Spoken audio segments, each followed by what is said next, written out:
Hey, what's going on, boys? How we doing, man?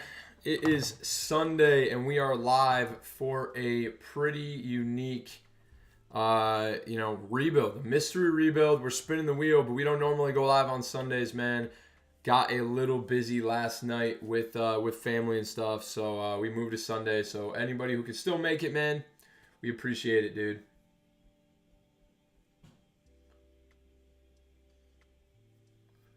What's up, dog? On time as... What does it say? Dude, I can't... On time as fuck today. Hell yeah, you know it, bro. Let's go. I'm on my shit on Sundays, man. I'm on my shit on Sundays. But we're going to give everybody a chance to get in here real quick, man. And then we're going to get fired up.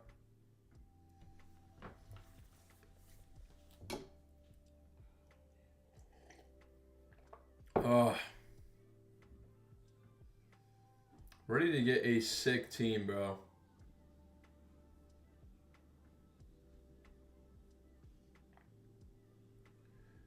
Fishing up a preseason game, we good? Hell yeah, bro. Hell yeah. Don't forget to drop a like on the stream, man. Good luck in your preseason game. I'm trying to see which team I want to rebuild.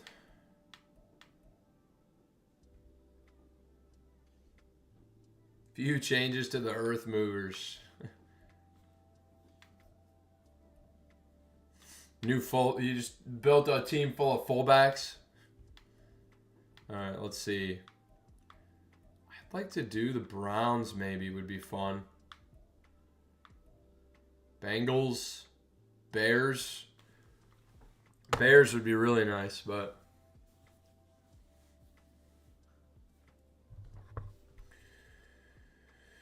All right.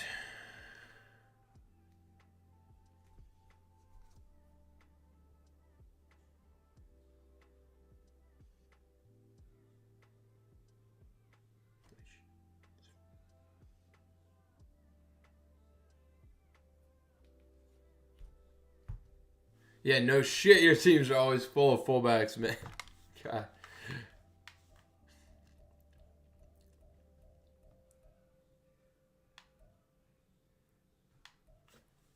Cowboys would be interesting. Dolphins would be fun. I want to win a Super Bowl. After that Eagles bullshit, we got to win a Super Bowl, man. But we'll give it like one more minute. We'll spin the wheel, and then we're going to get into it, man. I might just spin the wheel right now. Fuck it. Let's just start out. We're spinning the wheel. So let's go.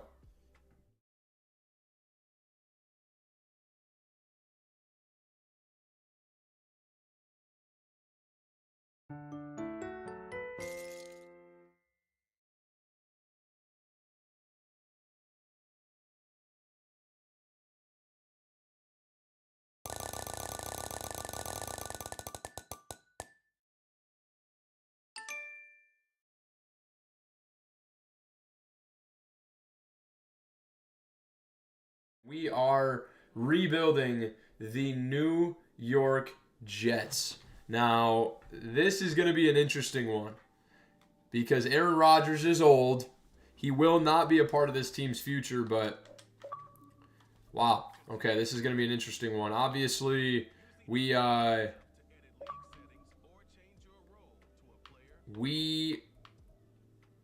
usually get rid of the coach, but I'd love to see what his actual scheme is first. Because last time we did it with the Eagles, it totally fucked us.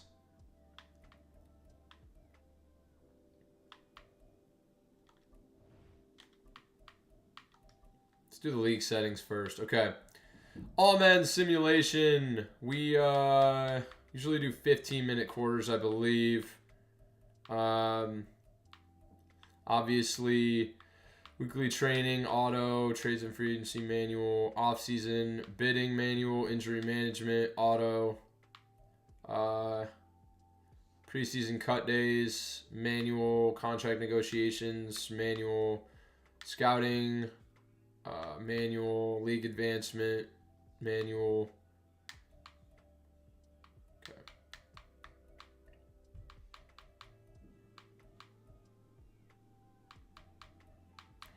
Pre-existing injury off. People can get injured in practice. That's fine.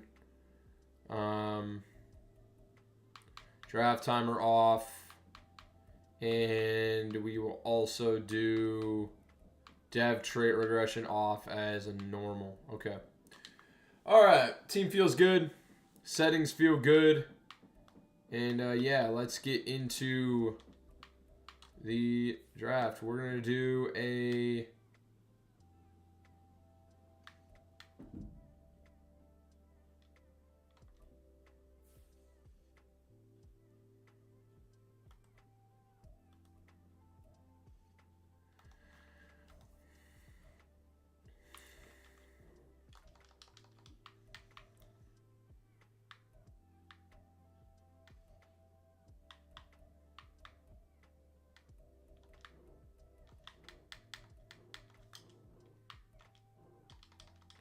Gary V has come to save the New York Jets, his favorite team.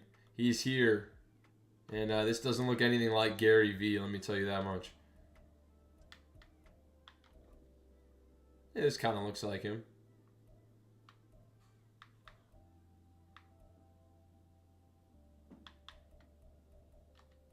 Go with this guy.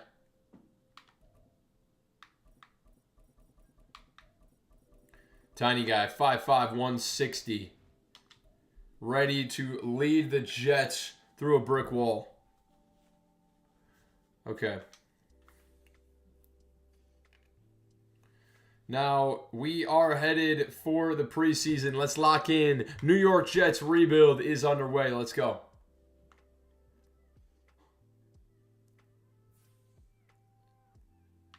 All right. I'm taking a look at the team here, man. I haven't really taken a look at the Jets much this year. So Aaron Rodgers, superstar development quarterback here with Zach Wilson, normal development, 68 overall behind him. He stinks. We have Breece Hall, stud running back. Only star development is robbery. Garrett Wilson, Alan Lazard, Randall Cobb. I'm surprised Wilson doesn't have superstar as well, but these depth traits are a bit surprising to me. But anyways, Dwayne Brown, Tomlinson, Connor McGovern, with Tippmann as a backup. Probably work him into the starting lineup as he is a rookie, 22 years old out of Wisconsin. Not much of a pass blocker, but might start over McGovern potentially, who's 30. Will definitely start over McGovern, who's 30, but Continental's in here. What's going on, brother? How we doing, man? We are rebuilding the New York Jets today. Elijah Vera-Tucker and Mekhi Becton. Conklin need tight end badly. Receiver badly. Quarterback badly. This team needs a ton of work. A ton of work. On the defensive side of the ball, a lot to be excited about. Bryce Huff, Will McDonald. Then there's Jermaine Johnson, who's an 80. That's pretty generous for him. 85 speed, 80 power move, 77 block shed, 24. He's good. He's very good. So, and then Mosley in the middle. Linebackers suck. I mean, Quincy Williams is fine. 27 though, getting up there. And then safeties, Chuck Clark and Jordan Whitehead. Jordan Whitehead is painfully slow.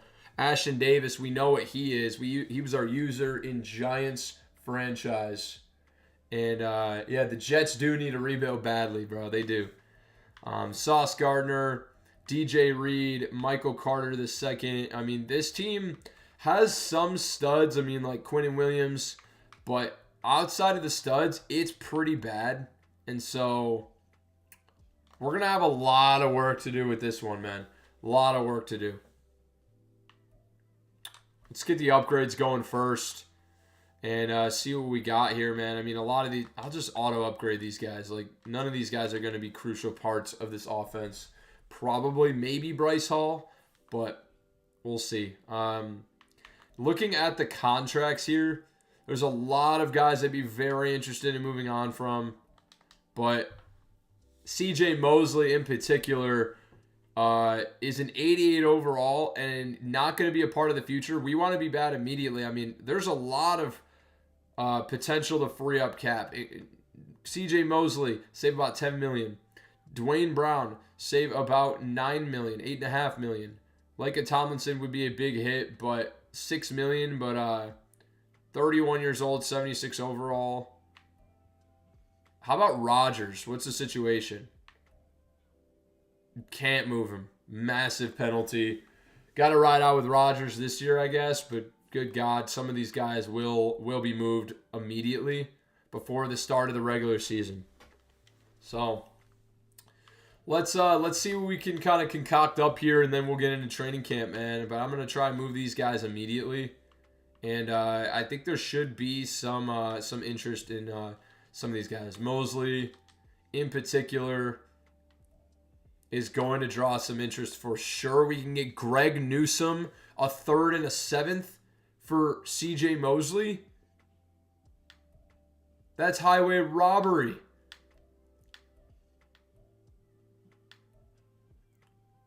Don't need a running back, but Swift, superstar, that's crazy.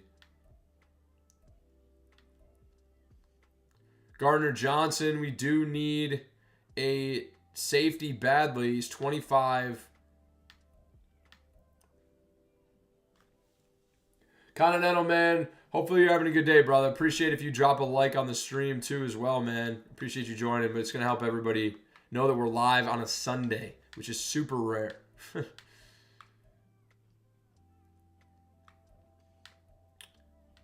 I think this team could be really, really good. I think we could crush it with this rebuild now. Nico Collins would be an interesting one. 83 overall, normal development. But I think that it's Greg Newsome, and I don't think this is particularly close. 85 overall, star development to go across from Sauce Gardner. I'm locking this trade in. Boomstick. Dynamite. And we just opened up a ton of cap as well. So now we're going to trade away Dwayne Brown as well. That's going to save us a bunch of money. Is there any offers? He's 28. We might just have to cut him. Now, we could just go to a really bad team, like the Cardinals or something, and oh, I just bit my tongue. Condo, you're good, brother. I appreciate you, man. Appreciate you a ton, dude. The likes help a ton. You are the man.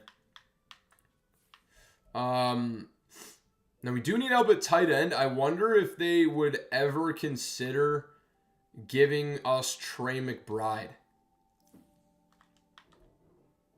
It's not close. Probably not. I think Dwayne Brown would get us like a third. I don't even think we can get a third. Not even close. Okay. Probably just going to have to be cut, unfortunately, to save the cap. And I want to be bad in year one, so could we get like a 5th?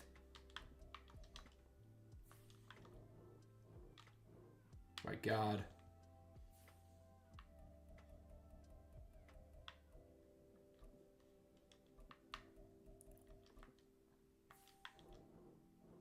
Done deal. Dwayne Brown to the Cardinals for a 5th rounder next year. That's pretty much nothing, but it does help us, and now the team is going to be a little bit thinner up top, but we opened up about 20 million in cap. The offensive line leaves a lot to be desired, but I mean, we're going to move McGovern out to tackle just for this season. I don't need him to be very good. And then Mekhi Becton's going to play left tackle. Defensively, Sauce Gardner now with Greg Newsome opposite him. DJ Reed at corner 3. And he's only 26. So, like, this is a really, really good corner group right now.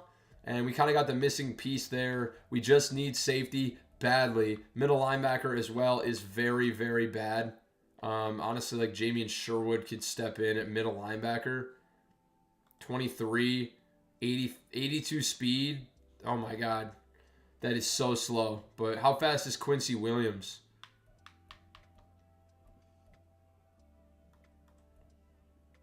.87 speed. Okay. What we're gonna do is we're gonna switch Jamie and Sherwood to start outside linebacker, and then we're gonna put Quincy Williams in to start. Oh my God, are you serious?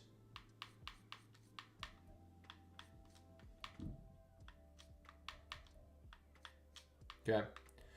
All right.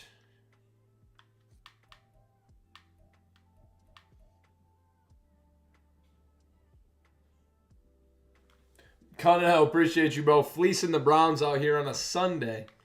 And 99 got my full attention. All right, sweet. We missed a big-time trade, but we were fleecing people out here. Training camp here. Let's get it going. Rodgers, 39. We can't trade him. We just got to ride it out with him. I don't know that there's anybody here. Like, don't think Zach Wilson will really have a chance. We could try and get him an upgrade. Not sure it's really worth it, but let's see what happens. That'd be funny. If we developed Zach Wilson, holy smokes, that'd be crazy. That would be crazy.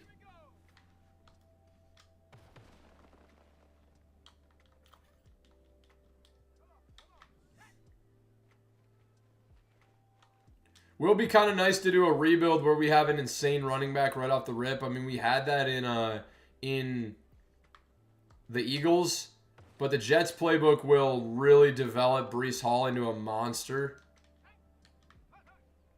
He usually develops extremely well in simulation. Damn, dude. Probably not going to get gold now.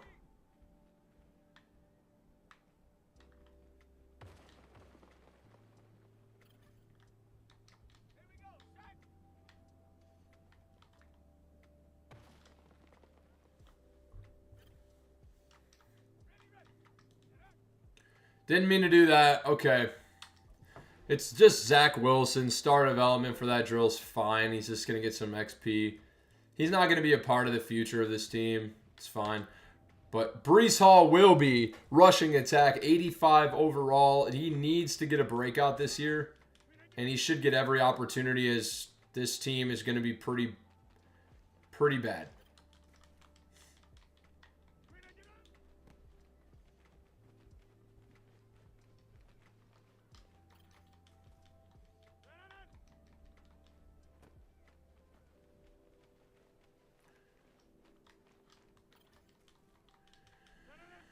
Now we're hoping for better results than the Eagles rebuild, which was our most frustrating rebuild of the entire series, the entire year, man. I mean, we had a crazy team and could not get past the conference championship. What, 4 years in a row, I think we lost in the conference championship.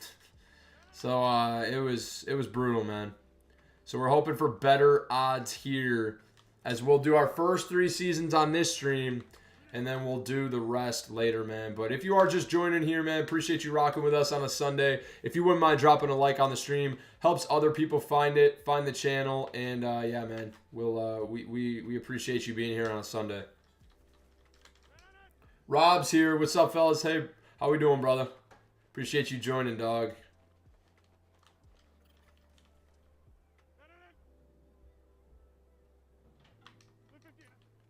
Continental, you're good, bro. Enjoy the hoops, man. Tear it up. Hit a 3 in someone's face for me, bro.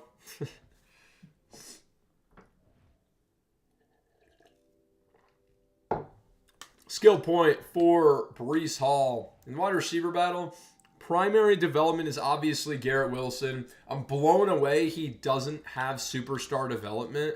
Like, if he played it for any other team this year, he would have been unbelievable and would probably be an X factor. He's just so talented, man.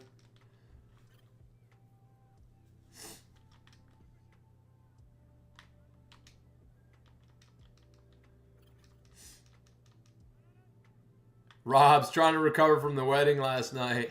The hangover stream. Hope you're doing all right, brother. Was it fun, man? I'm sure you guys, I mean, if you're hurting today, probably had some fun.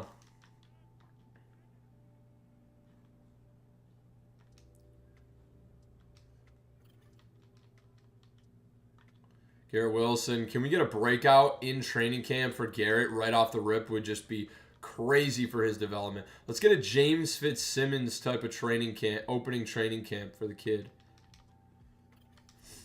Tore it up.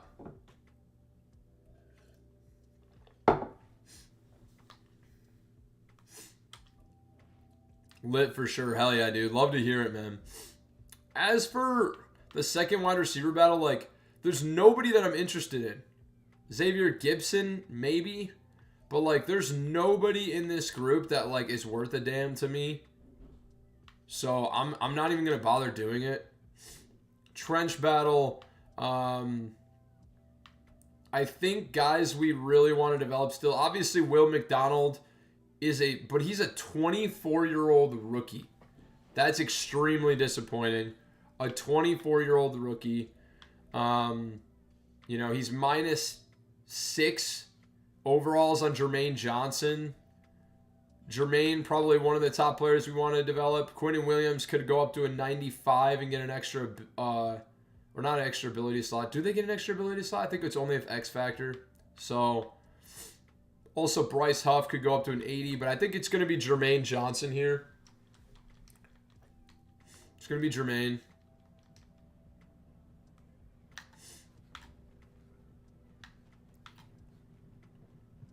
It'd be interesting to see how the pass rush develops. As last year when we played with the, or last rebuild when we played with the Eagles, we saw historically bad pass rush numbers from the squad. So it was like we didn't get a double-digit sacker until our final season. So really hoping that we can actually develop a pass rusher in this one, because we just didn't do it in the last one at all. I mean, Jalen Carter at DT was the leading sacker on the Eagles. So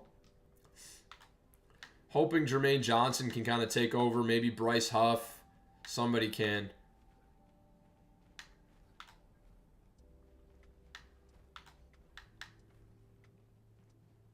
There we go. Gold for Jermaine.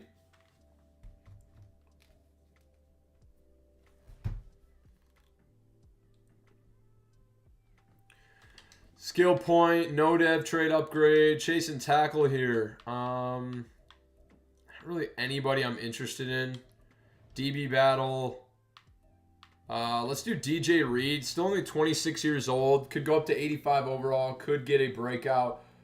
Michael's in here. Michael, what's going on, brother? How we doing, man? Appreciate you joining on a Sunday. If you wouldn't mind dropping a like on the stream, brother, would appreciate it. Helps a lot of people find it. And appreciate you being here, man. Hopefully you're having a great day. Weather's good here in Michigan, man. And this will be, boys, this will be my last stream in Michigan. So I did want to announce to you guys, I'll be announcing in a post as well. But I'm moving on Wednesday, so there will be no Wednesday stream this week. But I'll be in my new house on Friday or Saturday. So we will be back live this weekend. The stream, the schedules and the times might be, Jesus, he beat me. Might be a little bit shaken up. So just make sure to keep tabs on the community tab, man. And I'll keep you guys updated with the schedule. But yeah, so no Wednesday stream this week, but videos will still be uploaded, man. And I just recorded the next episode of Colts Franchise before the stream that will be uploaded tomorrow. And let me just tell you guys, it is awesome. So be ready for that. And then we'll do the second one. We'll just give Sauce already a 96. That's crazy. He gets a ton of love in this game. And I'm not saying he's not dominant, but 96 overall, it's crazy.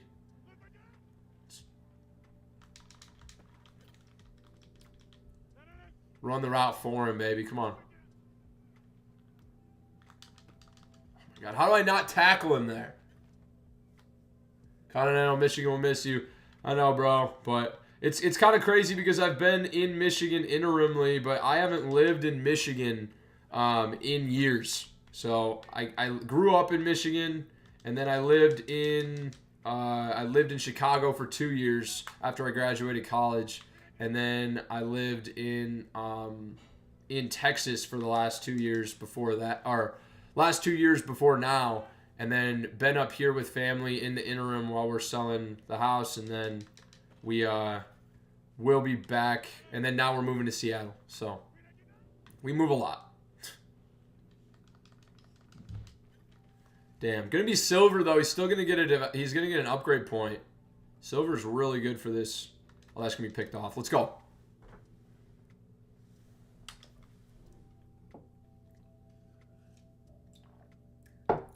99, what do I do for work? I work in data.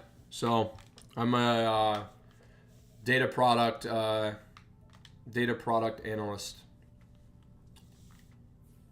for a tech company. Okay. So training camp is complete.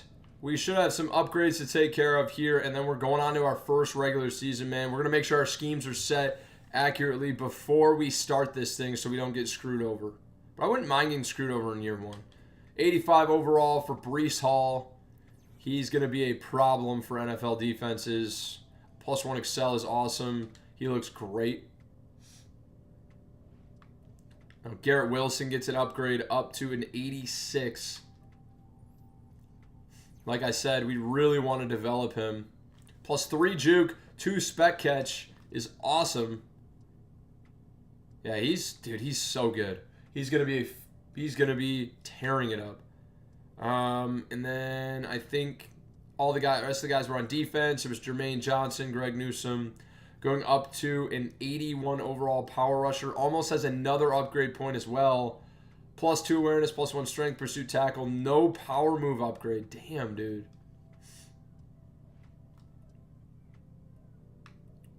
It was Greg Newsome, and I think that was the only...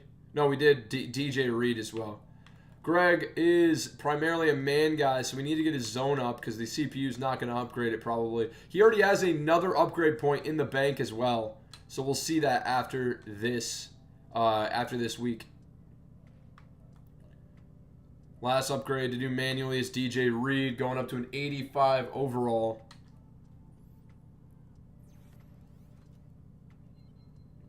+2 zone.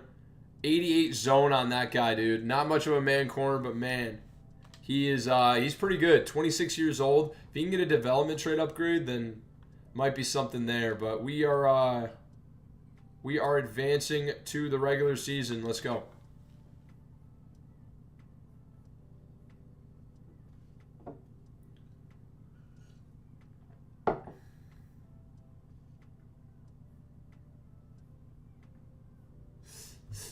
Okay, set a season goal here. I don't expect us to be very good. Maybe 7 wins, but... John, what's going on, brother? Dev, big fan. Love your videos, brother. Keep going. Thank you so much, man. I appreciate that, dog. Appreciate that so much, man. And, you know, we will not stop going. Onward, brother. Onward. Hopefully you're having a great day. All right. Let's draft class. We got a wide receiver and a corner in the top 2. Now, we don't need corner, but I mean, potentially a replacement for DJ Reed. We need wide receiver. So Jalen Butler may be a top priority as he's 6'1", 211. We don't know anything about athleticism yet, but you know, I'm feeling pretty good. Camera went out. I'm feeling good about us getting up to number 1 now. You know, obviously we need to hire and assign our scouts, but we do have upgrades to take care of. Tyler Conklin going up. And, you know, it's like Aaron Rodgers will play, should help with development, but we don't want him to be too good, man. We don't want him to be too good. Superstar, you never know. Obviously, we've already seen the salaries. For those of you just joining, we cannot move on for pretty much anyone else. We want to re-sign Bryce Huff, but there's nowhere else to really save money. Maybe Jordan Whitehead. He's painfully slow. But, you know, other than that, I mean, it's only $2 million. Some of these guys could be cut. We'd save a couple million by moving on from... I mean, Randall Cobb would be nice to save a couple $1 million for...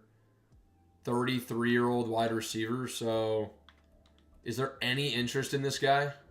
No. Bet you we could get like a... How many players do we have to give away to get a 3rd rounder? Probably a lot.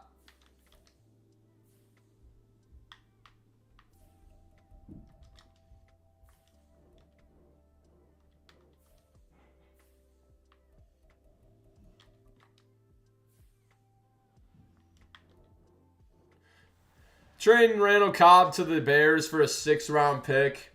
You know, it's not much. Clears a little cap off the books. Makes us a little more worse in year 1, but he's not a part of this. I don't really want him to get... I don't want garbage guys to get stats.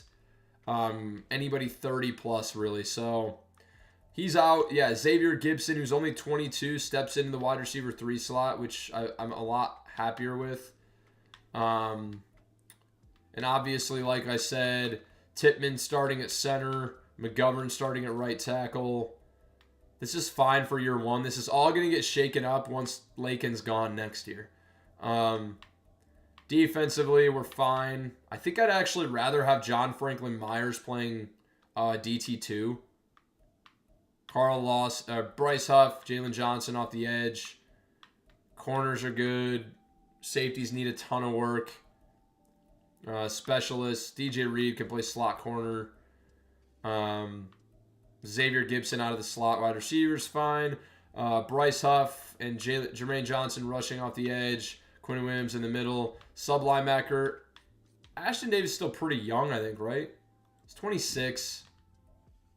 Do you want to have him at sub linebacker? Maybe.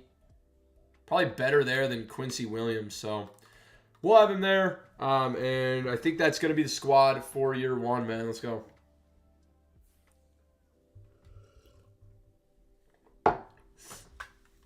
Okay, we're not hiring to sign our scouts, and then it's game time. So, yeah, let's, well, first off, we got to fire everyone. You should have a button that's fire all scouts. I think they need to change the UI for this scouting. It's pretty, I don't know, it's not the best. Corner and wide receiver. There's also strong safeties, but it's got to be wide receiver, and safety would be fun because we don't really need corner. There is a top corner in the draft, but is there a safety wide receiver secondary that's 3-star? There is.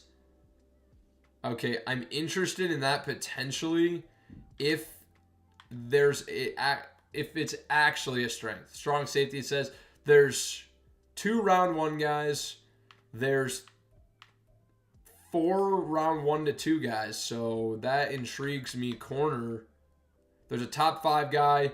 There's a round 1 guy. There's a bunch of round 1. I don't know. It's tough. We don't need corner too badly. You know, I think we definitely need safety. So I'd rather focus on safety. There's a bunch of safeties to choose from in the early rounds. So that will be our national focus there. John said, after the Colts rebuild, who would I like to rebuild, brother? That's a good question, man. Obviously, as a Lions fan, I really want to rebuild my Lions. They're already very good now. So I would love to do a Lions rebuild in Madden 25 or potentially on the back end of this year.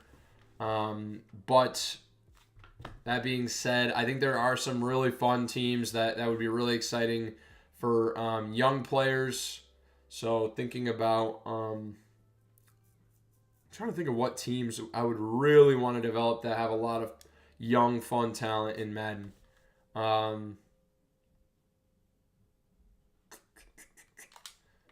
The Texans would be really fun with C.J. Stroud, Nico Collins, Tank Dell, Will Anderson, Derek Stingley.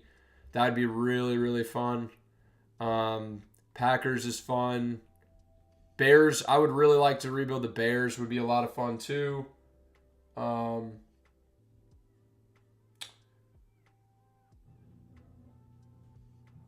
Michael, what are you sending? You're sending Chinese symbols. What don't translate? I don't know what that is, bro. So like Texans would be fun. Could pick a really terrible team and try and salvage them, like the Patriots. I think that if I was going to do a different one, I'd like to do a team that's like actually really, really bad, which the Colts were not good, but they had Anthony Richardson as a prospect. Like the Patriots have nothing. So I would like to do, I think the Patriots might be my top one. I think the Texans would be really easy to get really good really quickly. Patriots would be like, we got to dig out from shit, essentially. There's nothing to be excited about, really. So, all right. West region is wide receiver, strong safety. So they want me to go wider. Maybe that'd be a good region to do that again. I mean, that's two of our biggest needs, so.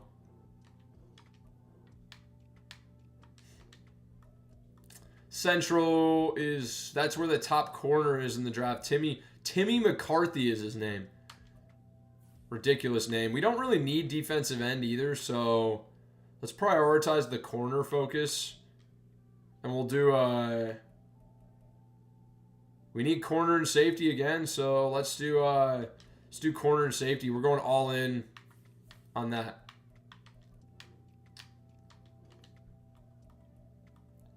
Okay. Why are my scouts not appearing? I've already assigned them. Why are they not getting assigned? Is this a bug? Okay, here we go. Oh, we do need middle linebacker. Can we do corner middle linebacker? Is that an option? Probably not. No, it is. Corner middle linebacker is a 1-star. Why don't we assign him to... Wait. I just fucked everything up. Jesus. This is Center's West. This was Central. We decided to switch it. So we'll switch it to Northeast for now. Because we do need middle linebacker as well. Wait, am I... Middle linebacker's a weakness. Whatever. It's fine. Okay. Northeast, corner and defensive tackle. We'll leave corner and safety there. That's fine. And then Southeast, left outside linebacker and safety. But we do need outside linebacker as well. So I think having one outside linebacker, 1-star, would be nice to have there. Giants wouldn't be a bad one. You think Bill B will ever coach again? Giants would be a really fun one too. That'd be awesome. Do I think Bill B will ever coach again? Probably not, honestly. I don't see why he needs to. And he's getting up there, so I don't see him coaching again, but you never know. Team might come calling later. Next year, who knows. Broncos too, but I like all those options. Broncos would also be a fun one as well. That's a really good. Broncos, Patriots, Giants. You couldn't miss out of those ones. I'd like to do all of those, man. But that would be a fun one. Now let me get y'all's opinion, man. Just to do a little poll. There's only a couple of you guys in here, but like, do you guys like the offline franchises, or would you rather see like I like the offline? It's fun. But do you guys like the offline, or do you like online competitive franchise modes where I'm playing against real people? Like, would you want to see one of those instead of another like offline one? No promises, but I'm just getting a poll here. And if you're indifferent, that's cool too.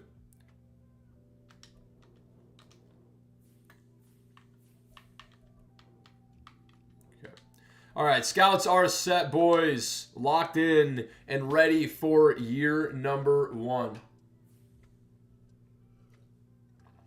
CFM is fun, but it's tough to manage those. I agree, dude. And that's my biggest pet peeve with CFM is I don't want to like get super invested into a team and the development, which is my favorite part is the development, and then have it crumble and the team I worked so hard to develop is just pissed away. That happened with Giants franchise. You guys remember I had only lost one game. I was like 12-1. The league just disintegrated, and it upset me. That definitely killed my desire to do CFM. So I think no matter what, every single year we will do an offline franchise. That's going to be a staple on this channel. And I told you guys before, like, the creator that I kind of like am most inspired by is Bengal. So he always does the offlines. I enjoy the offlines. They're fun. They're still competitive with sliders. They're focused around development, and that's my favorite part. So John said, I like both of them, to be honest. Okay, cool. Rob said, yeah, CFM is awesome, but seems like something's always going on. Definitely. 99, my league is consistent, but it's old gen and also kind of toxic. Yeah, not the best sales pitch, but I feel you, brother. All right. Let's, no, damn it. It's manage staff, not manage team. Okay. Let's make sure our schemes are set ahead of year number 1. West Coast zone run is an 86% scheme fit. 4-3, cover 3, 80% scheme fit. And those are the scheme matches for our defensive playbooks. So, yeah. Like what this does for us, man. I think we're going to be in a really good position potentially in year 1 to get a good pick. But without further ado, let's go towards the midseason mark. We're simulated midseason. Hopefully we have a good pick, but you never know how the team's going to perform. Let's go.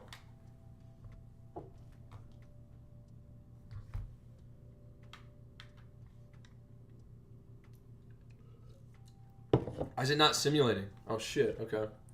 Took a minute there.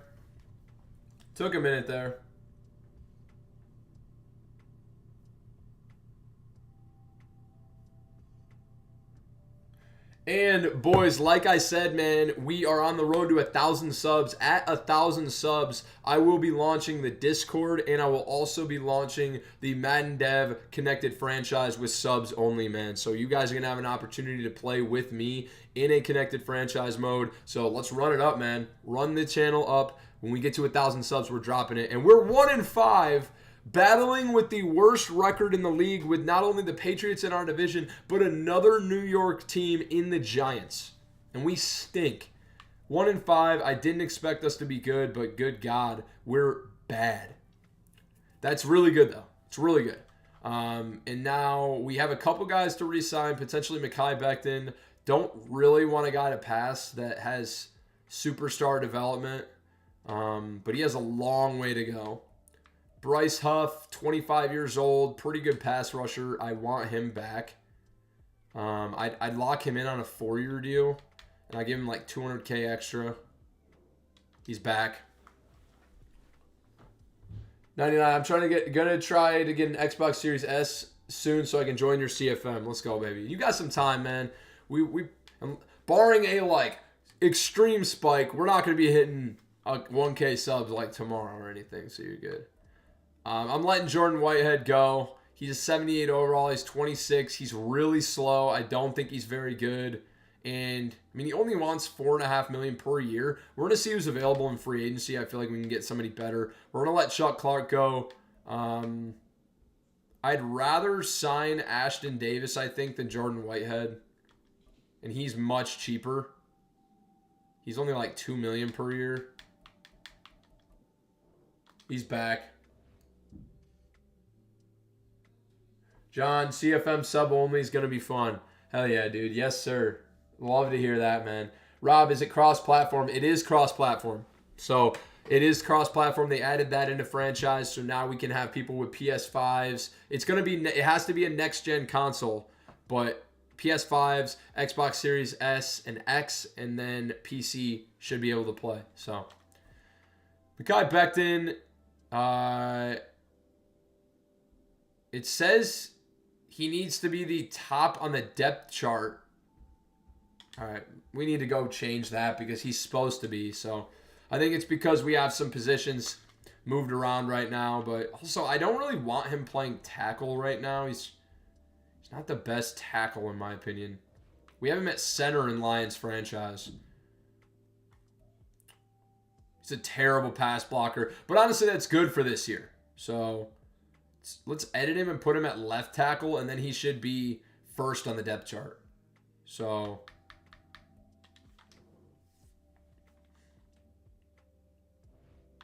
okay. And for some reason, Connor McGovern is not able to start it. Whatever. I don't care. Connor McGovern's old. Not a part of the future of this team. I'm not tweaking about it. Okay, now Mekhi Becton really wants to be here. We'll get him on a 4-year deal. See how he develops, but he should confidently be back. He's back. And now it's Bryce Hall. Corner 4, 74 overall, star development. No, I don't think so.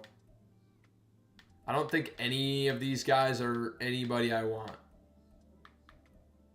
Austin Deculus is a 24-year-old, 62 overall. Jeez.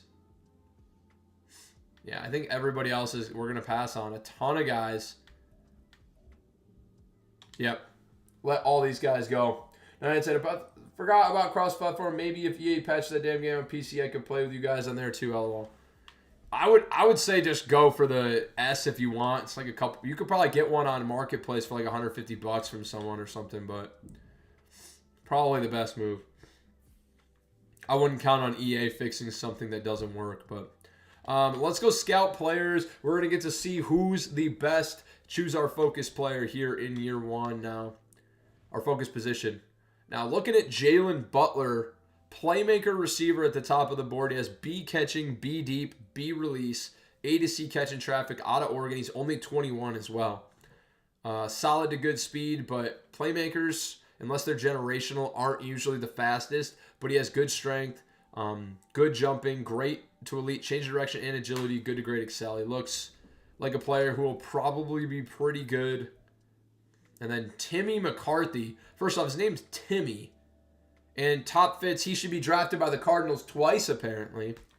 Has 2 bad traits. He looks like he might be a pretty good athlete, but C press, C man, C catching, A zone. Kind of like a one-trick pony. I'm not sure about him. So, not really too sure. I mean, if we're at the top of the board, we would be taking Jalen Butler for sure, but I'd like to look at some of these other, look at some of the outside linebackers. Okay, Jamie Allen looks like he could actually be the better corner. 22 out of Penn State, A to C man, A zone, should also be drafted by the Cardinals twice. Much worse athlete. Not much of an athlete, actually, at all. Now, there are some good outside linebackers here. He's a speed rusher out of Florida with A pursuit and B block shed. Crazy traits, amazing athlete, and has, what's his injury? B to D injury. Can work with that. Christian York, Michigan State, 21 years old, amazing athlete, and has A to C finesse move, A to C block shed. We need to know more about him for sure. Some defensive ends here. We do need our quarterback of the future as well. So we got to think about looking at quarterback. I didn't even think about it. It wasn't a strength of the class. So does that mean the Cardinals just have 2 ass corners? I think it's a glitch, honestly. I'm not really sure. Casey Coleman, scrambler. We've been fooled by scramblers before, but he does have elite throw power. So usually scramblers are pretty low overall and then end up being good, but I don't know. Tyrone McKenzie here, edge rusher, 22 years old, out of Pitt, amazing athlete, A finesse move, A awareness. Take a look at him. Let's just work our way down the positions. Obviously, receiver Jalen Butler. There's other guys down the board here. Nick Bartow, 5'9", speed demon. Yeah, he's going to be fast. He's going to be so fast. Lucas Santos. Is there anybody down the board? It looks pretty top heavy. Very top heavy. Tight end, a big position of need for us. Starts out with Matthew McDougald at the top with A to C, everything in A run blocking. Is 23. But great to elite, damn near everything. We know that this happens all the time with tight end prospects this year, though, but McDougald looks like he could be the best player available at the tight end position.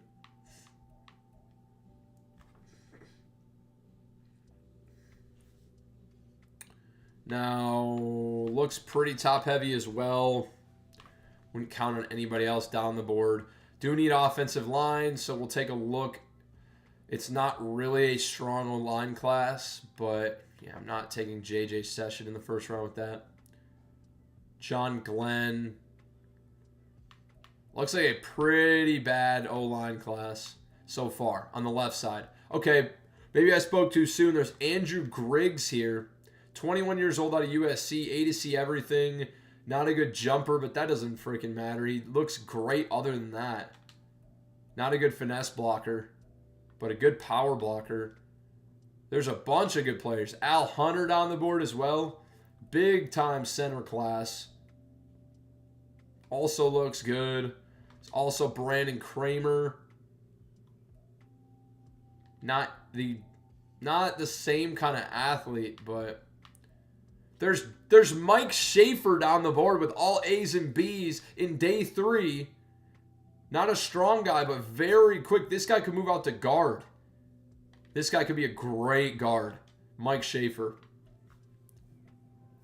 Okay, any right guards here that are worth looking at? Maybe not. Right tackle. Okay, Stephen Hooker.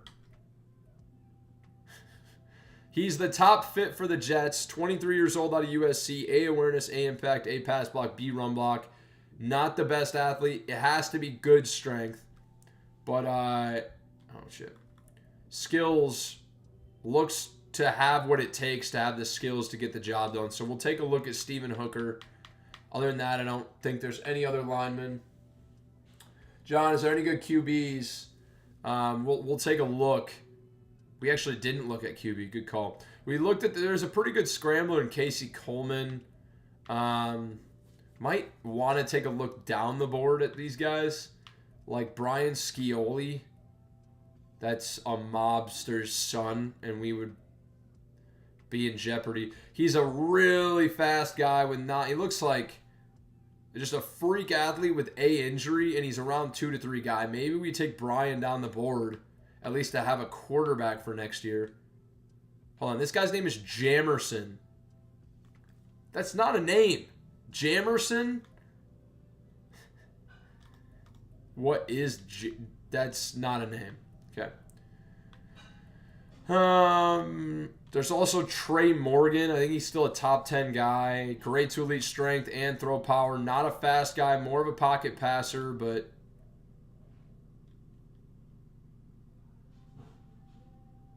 99. I know you like them fullbacks too. There we go. We got some fullback guys in here. This is actually a pretty interesting QB class. I don't know. All right. Safety is where I really want to make our money. Strong safety was a position of strength, and we see John Brown here. 23 years old, B hit power, D man, B zone, A to C tackle, has ball hawk trait. Looks like a fine athlete. I don't think he's worth a first rounder. Then there's Gregory Phillips, has C zone as a zone archetype. You serious? Again, not a very good Jesus. Here we go again. It's a terrible safety class. Glad we scouted it at least to find it out, but Jesus. Maybe Dylan Lacey out of Oregon State. Probably the best athlete we've seen.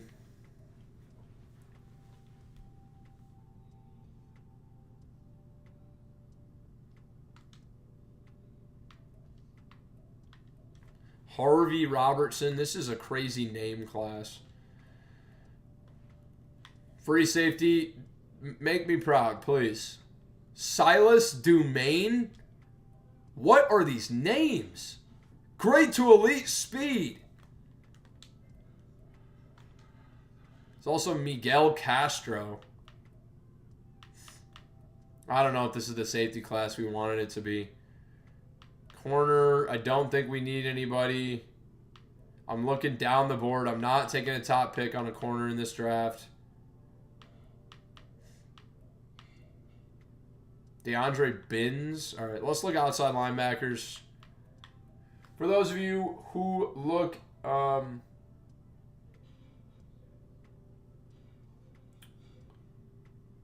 ruin the Cowboys season. For those of you who know, man, we get really into the draft in the first year or two, and then we start to speed it up, streamline it down the stretch here. So, or down the stretch. But I'm looking for pass rushers off the edge. Alex O'Neal, obviously, this is a classic Madden 24 run stopper outside linebacker with B zone coverage. He's going to be a freak athlete. every single time, and he'll end up being like a 72 overall every time. Middle linebacker, show me something good. J.R. Henderson, best fit on the Jets with great to elite speed. He's not strong whatsoever, but he does have B to D block shed, so maybe that's a B. He's looks to be pretty fast. 6'2", 228, out of Ohio State. Could be our guy. Could be our guy. Now, it's Marquise Stackhouse. Crazy name, but Deshaun Pickens. I'm not sure any of these other guys are worth a damn. 21 years old. Good to great speed. Again, not strong, but as a man with B zone. I'm interested in Luke Campbell as well. Deshaun Pickens out of Tennessee. Also great to elite speed. Not as good, but comes a couple rounds later. Then outside linebacker here, we looked at a lot of these guys. 2 top 5s, and then LaMarcus Sheed down the board. Very good athlete. Strong as well as a speed rusher. Is very impressive. So, this run stopper, outside linebacker, like clockwork, very good athlete. We got a ton of focus players here. DT, don't need a ton of help, but getting a guy down the board who can, be competitive would be very helpful. Gabe Burrell looks crazy. We're going to scout him still. I mean, shit. Doesn't hurt. Marquise Warmack. His names are unbelievable. Connor Harris. This guy does not look like a Connor. Great to elite speed. Good to great jumping. Great to elite excel. Looks very good. He's got that bowling ball head that they generate. Okay, Marquise Warmack and Connor Harris looked exactly the same. Desmond Buckshank and Jamal Babineau. Where do they make these names? Like, these guys were made in a lab. Don't really need defensive end right now. So I think we're in a good spot with the draft. We've got our guys. Focus is going to be on...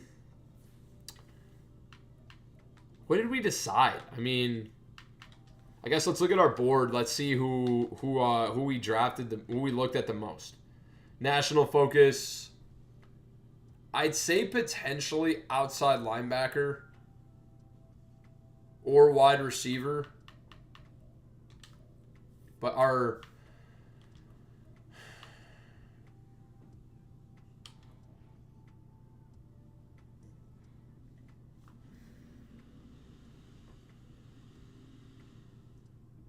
No, this is a Key and Peele skit. For sure, dude.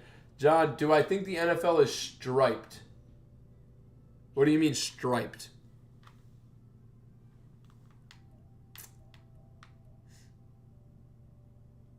Let's focus on wide receiver. There's, we need help on the defensive side of the football, but we need a strong wide receiver too to go opposite Garrett Wilson. There's a couple of guys in this draft. It's going to go along with our focus, so we'll get extra points towards it. But, yeah. Okay, that took about a year to do, but we are in business now, and we got to make a trade if we want to make one at all. There's no one else we could really send off without burning any money, so I don't think we're going to. We're just going to send to the playoffs here. Let's see how bad it ends up at 1-5 to start.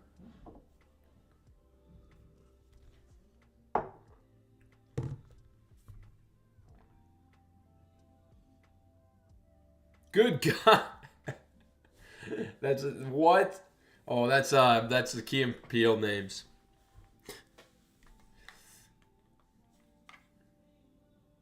We finished 5-12, so actually win some games down the stretch, and that earns us. What pick do we earn? We earn number 4. Okay, gets us number 4 overall. We didn't have enough players that were good enough to move to get a first rounder. But we did get Greg Newsome, so I'm not upset. Checking out these stats for year 1. Aaron Rodgers, 3,600 yards, 25 touchdowns, 15 picks. Not bad, but not great. Rushing, Breece Hall, 1,000 yards, 9 touchdowns. Good season, not good enough to get a development trade upgrade.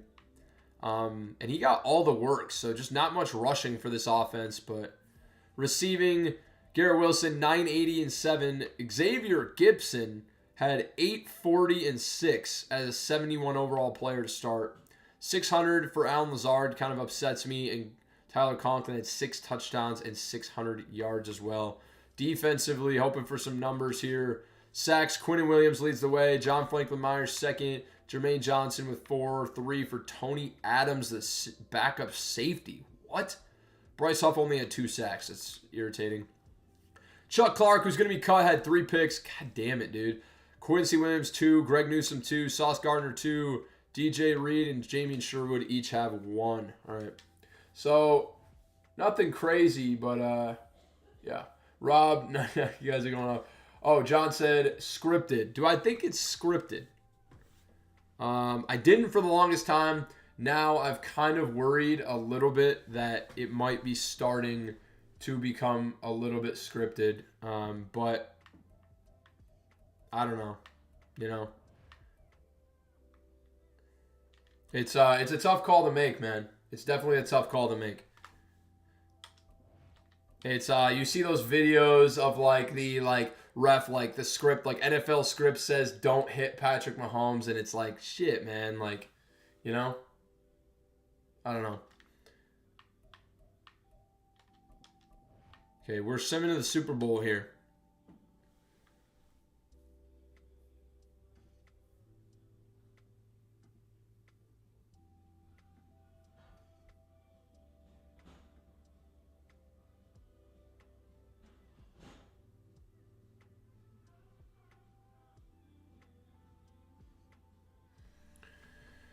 Okay, advancing to our first offseason here, and it's Cowboys-Chiefs in the Super Bowl. We've seen this a billion times. 2023 season recap. Chiefs beat the Cowboys. Pat Mahomes, Super Bowl MVP. NFL MVP, Pat Mahomes. Coach of the Year, Mike McCarthy. Offensive Player of the Year, Pat Mahomes. Defensive, TJ Watt. Offensive Rookie is Rashee Rice. And defensive Rookie is strong safety, Brian Branch. They try to rig it with the refs. I think that there is some collusion with the betting market to get some certain stuff done, but I don't know. It's tough to say, man. As a fan, I just kind of want to believe that it's not, but, you know, who knows?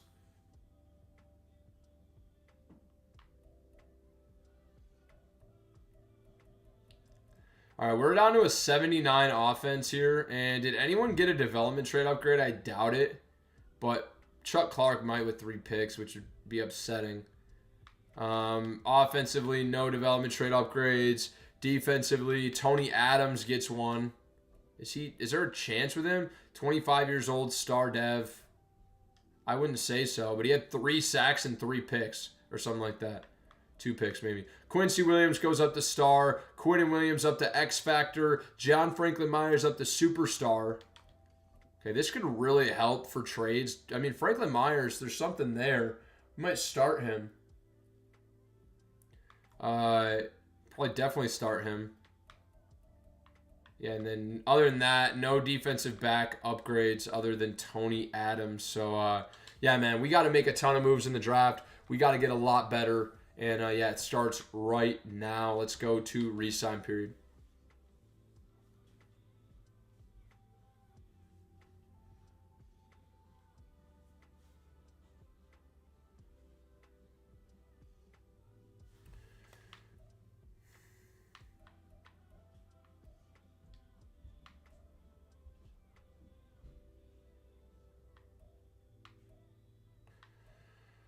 All right, 19 players were to negotiate. I don't think there's anyone else left except the option for Greg Newsome. No, I'll just sign him to a long-term deal. Same with Elijah Vera Tucker. Letting Bryce Hall walk. And I'm fine with that, dude. I'm fine with that. So, advancing to stage 1 of free agency. We're also going to get combine results. See to get to pull some guys off our board. So, let's check it out, man. Okay. First up, Will Sherman, outside linebacker out of Florida, Has great speed, elite jumping, elite acceleration, good strength. We only have him 55% scouted. Looks pretty good. He's a speed rusher with B power moves. Probably very, very good player. Then there's Christian York as well. 21 years old. He has elite speed with great strength and great excel. And great. This guy's a freak athlete, but isn't as well-rounded. I think he's going to be more of a true speed rusher. Tyrone McKenzie. Hold on. Jalen Butler's a true top 5 talent at receiver. Okay. This could be our top guy to pair alongside Garrett Wilson. Jeez, I'm forgetting names. Speed is solid. That's fine. He's a playmaker guy, so he still have like 91, 92 speed, but not cracked. But he's really good after the catch. He's got very, very good traits. We saw over here. He has good route running, a juke move. He's a good after the catch guy. He's got good injury rating, I believe. Where is it? B injury, F stamina, but that's fine. We're going to have a deep receiving room. So if we can get our hands on a top 5 receiver in the year 1 of this rebuild, it's a W. Now, I don't think anyone else we really learned everything about. We have 22 guys on our board, so let's start pulling guys off. This DT looks pretty damn good. Connor Harris, 2 to 3 potential for him. Then Gabe Burrell was the really good looking one. He has no elites, so maybe not worth it in round 1 probably. We're going to pull him off. Okay, Kadeem Freeman, round 2 to 3, elite speed, elite change of direction. He's a run stopper, outside linebacker. Would be a big time upgrade over what we have. There's also LaMarcus Sheed, but he's a round 1 guy. And B finesse moves though. He's a speed rusher. I don't think we're going to take him. I don't think he's worth it. And then let's start working through these middle linebackers. Deshaun Pickens, elite speed to go along with B zone coverage. Tough to beat in round 3 to 4. But then we got 3 middle linebackers in round 3 to 4. 99 said, do you think Robert Saleh confuses player names a lot? Brees Hall, Bryce Hall, Quincy Williams, Zach Wilson, Garrett Wilson. Probably. J.R. Henderson ends up having great speed with marginal strength. Probably pull him off our board at this point. Marginal strength. I think Pickens looks like the better player. He's got elite speed and has good strength. So I think Pickens is definitely better. Luke Campbell, 21 years old, good speed, marginal strength. Yeah, I mean, we could take both of these guys, but I think Pickens is the clear leader. And there's Alex O'Neal, elite speed as well, elite excel, B zone, B block shed. Yeesh. All right, safeties. We're looking at Silas Dumaine. Great speed, ran 4.38, fastest time for a free safety. Has C zone, B man. So not the best coverage guy, but really good physicals. What's up? My mom's back here. Yeah, it's right there. 99 said Freeman put up 17 reps too. That's at least 80 strength. Dylan Lacey, another safety, has good speed, elite jumping. Interesting. Okay. I don't know who's going to be better, Dylan Lacey or Silas Dumaine. Now let's check out the quarterbacks. We looked at Trey Morgan. He's a top guy. We'll have an opportunity to take him. Elite strength, great throw power. He's very slow. Or there's Brian Scioli, round 2 to 3, with unbelievable physical stats. Only solid throw power, but has elite speed, elite jumping, elite change of direction, elite acceleration, good agility. Ran 4.52. He will be probably an A injury is awesome for our starting quarterback. Stephen Hooker, also another tackle. Good speed, solid strength, really good physicals, and he's a round 1 guy. How fast was Nick Bartow that he ended up being? Because he's around 1 to 2 true talent. You're at 4.26 elite speed, elite agility, elite excel. So, like, honestly, I don't really care about the projection if he has 4.26 speed. Come on. Speed kills. Matthew McDougald, elite all over the place. Jumping, change direction, excel, and speed would be a big-time upgrade for us. I think we have to make McDougald the priority. And then there's a bunch. There's 3 centers. Mike Schaefer, good speed, elite change of direction, only decent strength. Lead block is good. He's a day 3 guy, so you can't really beat that price tag. Al Hunter is also decent, but I wouldn't say worth that much higher of a pick than Mike Schaefer. We're going to pull him off our board.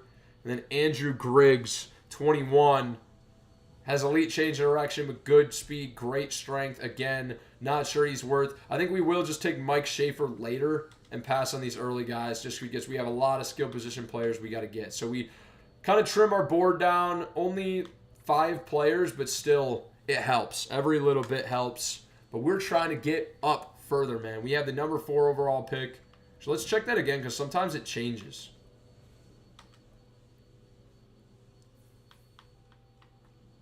Number 3 now. Okay, I don't know why it always glitches out like that, but we pick at number 3.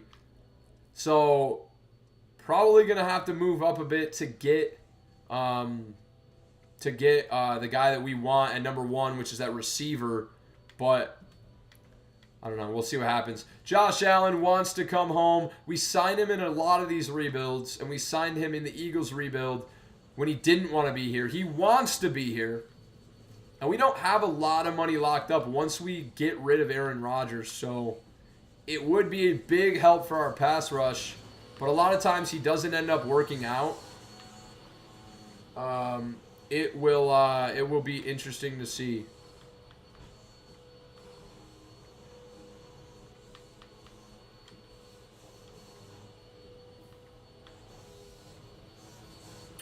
That offer puts us in the hunt, but not in the lead. I mean, how much does he need? This would be 20-something million per year. Interesting.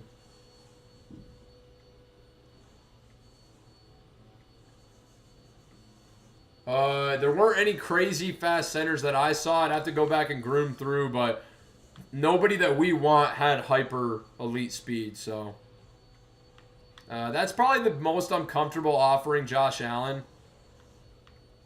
And other than that, I mean, is there anybody young? Geno Stone, 86 speed at safety, no thanks. It's a shame because he's actually really good in real life. Rashid Shaheed would be interesting. 95 speed to get a little bit of receiver depth that we don't have.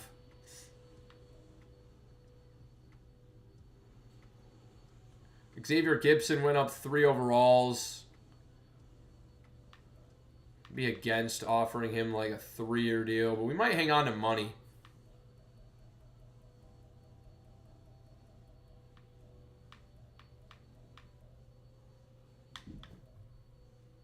A.J. Dillon at backup running back wouldn't be a bad option, but I think we could just probably draft someone late that would be serviceable.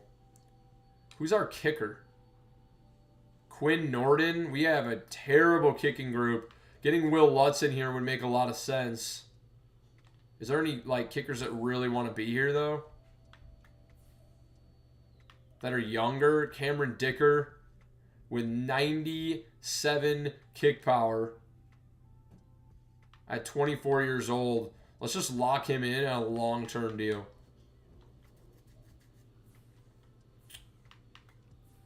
Okay.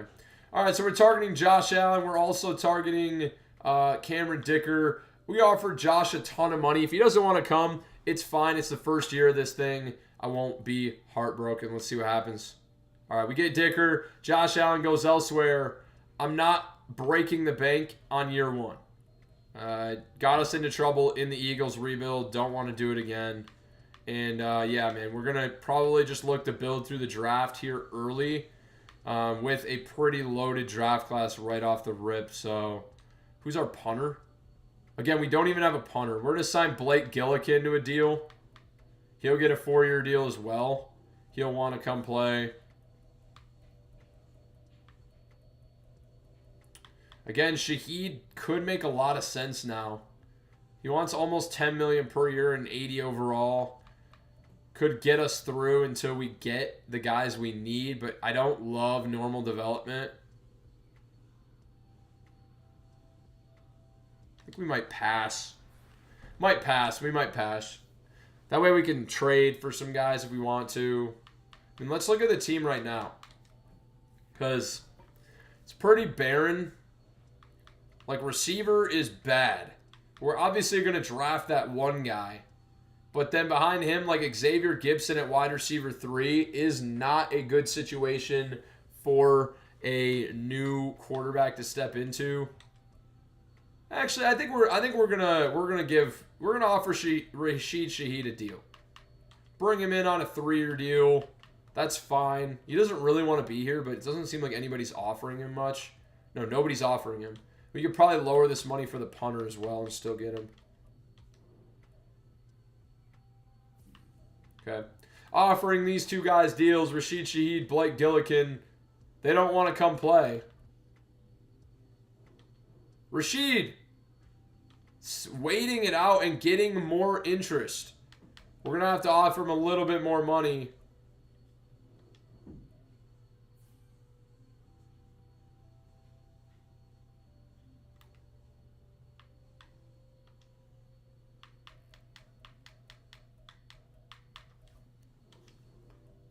$10 million per year.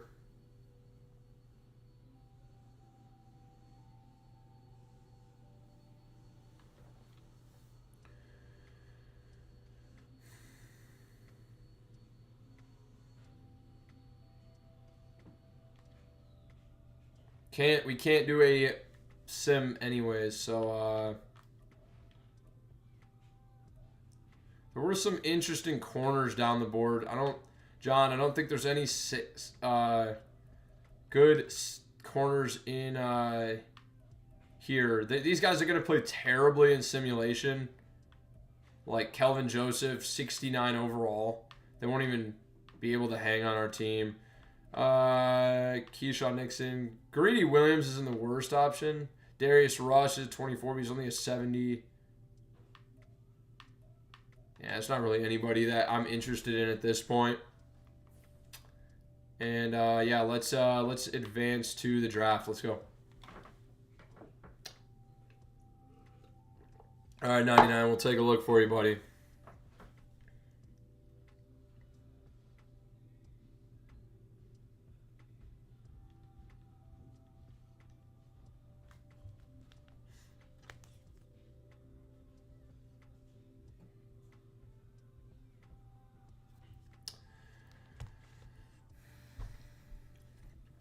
All right. NFL draft time here. And yeah, we got a number 3 overall pick. And we actually didn't get glitched out immediately, which usually we have to back out to see the draft stage.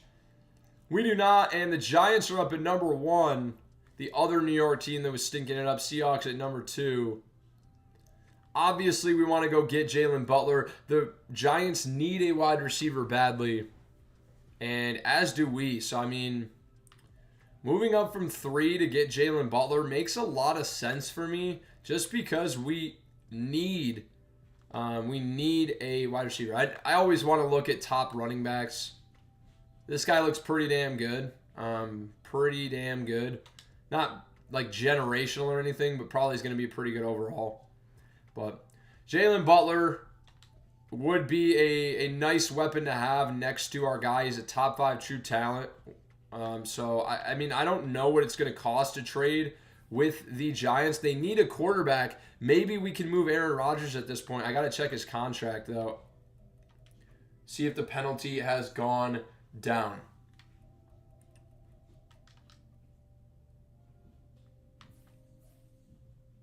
Aaron Rodgers, we'd eat like $43 million in penalty if we were to trade him.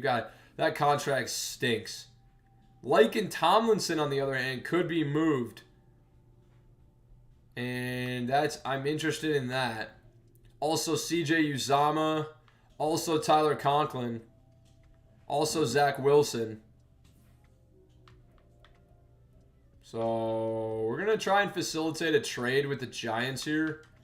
It costs a ton to trade up to number 1, but I think they're gonna take the wide receiver. Just because they need him.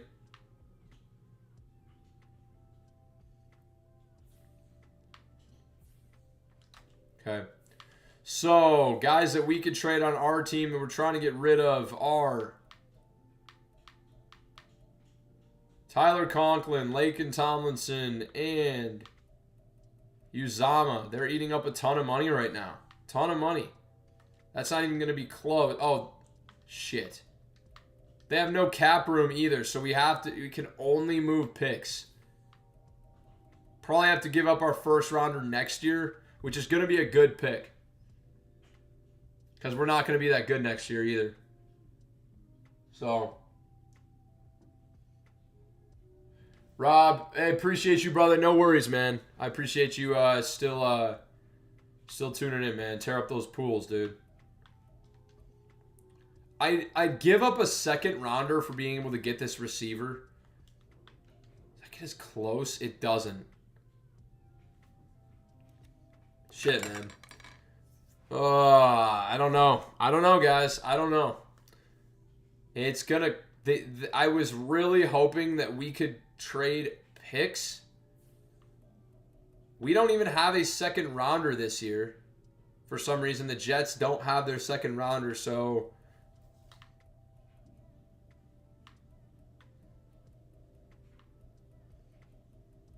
I'd give our first rounder in 2 years. Might be better by then. That gets us closer. And then maybe a second rounder next year. Still yellow. Oh my God.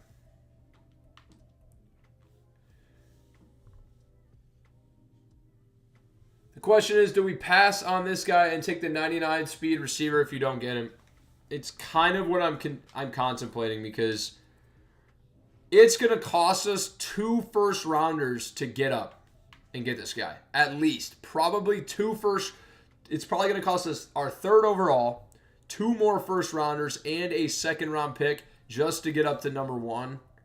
They would only have to move back 2 slots.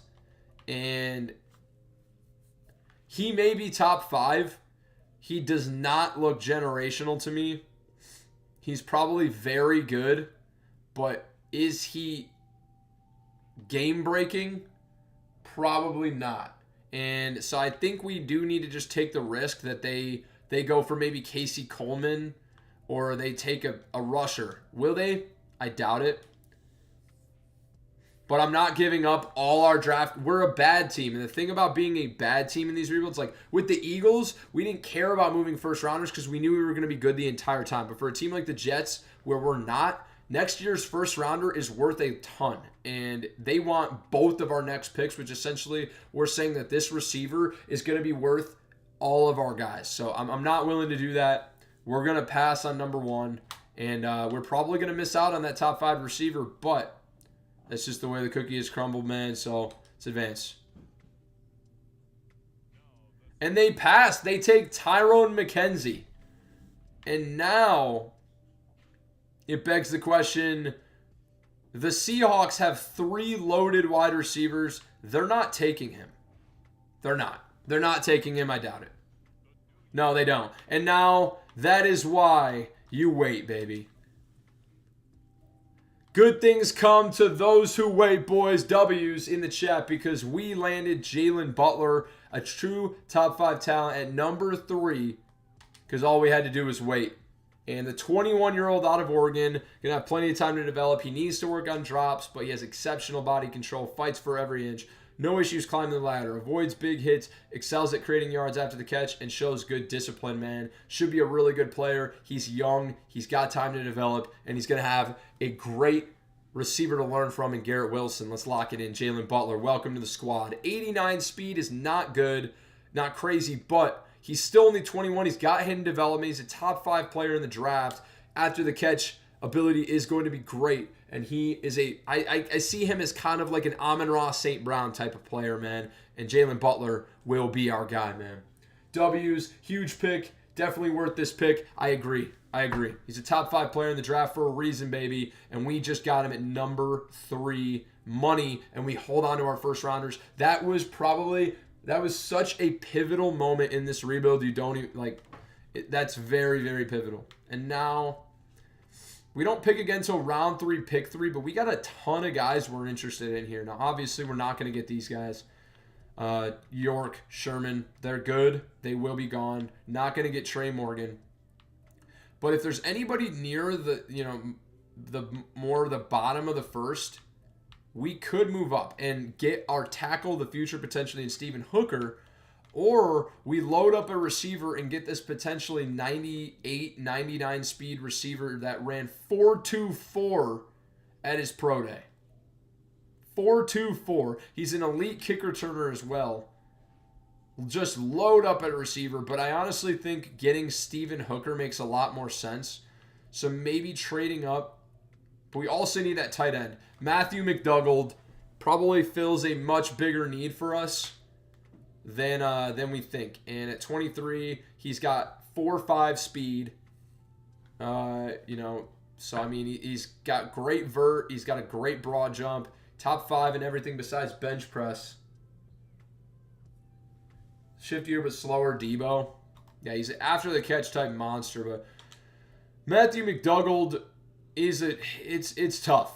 Do we want McDougald or do we want to break the bank a little bit more and go for the top end speed Bartow or the pass blocking specialist Stephen Hooker?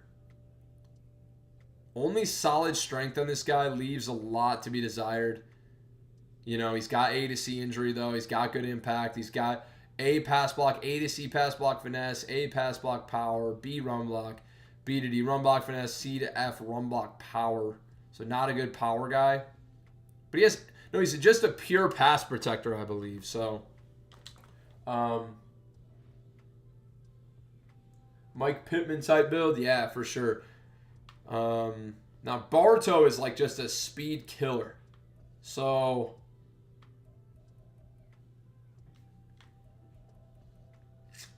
that makes it tough. Let's see what we can do here. I'd like to get back up into the first round. I just don't know what it's going to take. We got some guys we can move. So we've got some ability to move up. But it's just going to be with who. Now, if we can move number 67 and then also move maybe some of these garbage guys that we wanted to get rid of. Lakin, Tyler, and maybe Uzama. Probably not going to give us much, but find a team that has a decent pick that has cap room, like the Cardinals. We're not going to be able to get all the way up to 9. That's going to take a ton. I don't really want to get up to 9. How good were the Colts? Do they have a number 7? You got to be kidding me.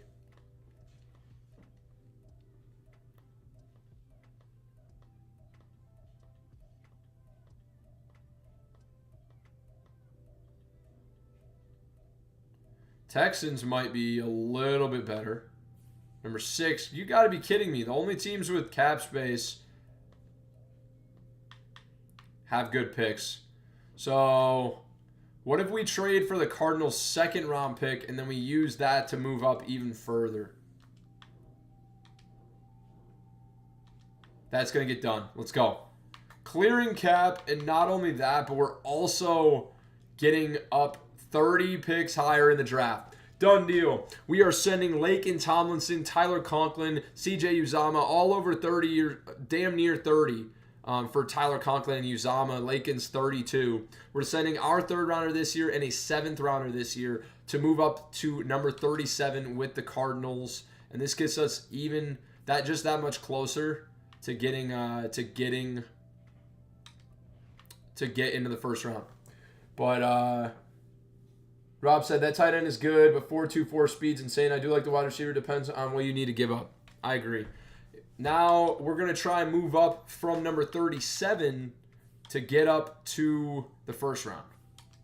So that's going to be the tricky part. But now with no players being moved, we can now look to move up a little bit more fluidly.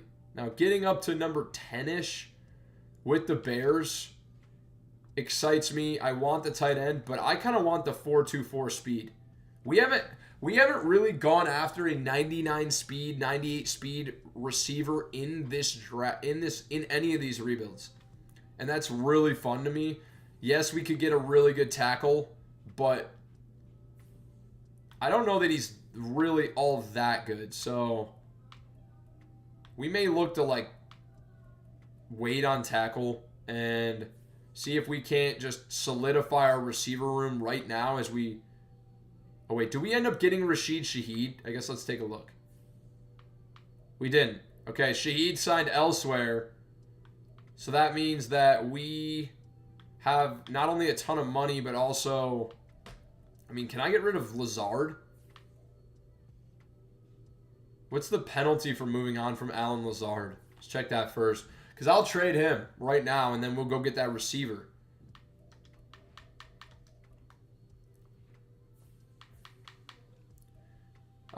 Three years left. It's a massive penalty. What the hell were they thinking signing these contracts? Jesus, man.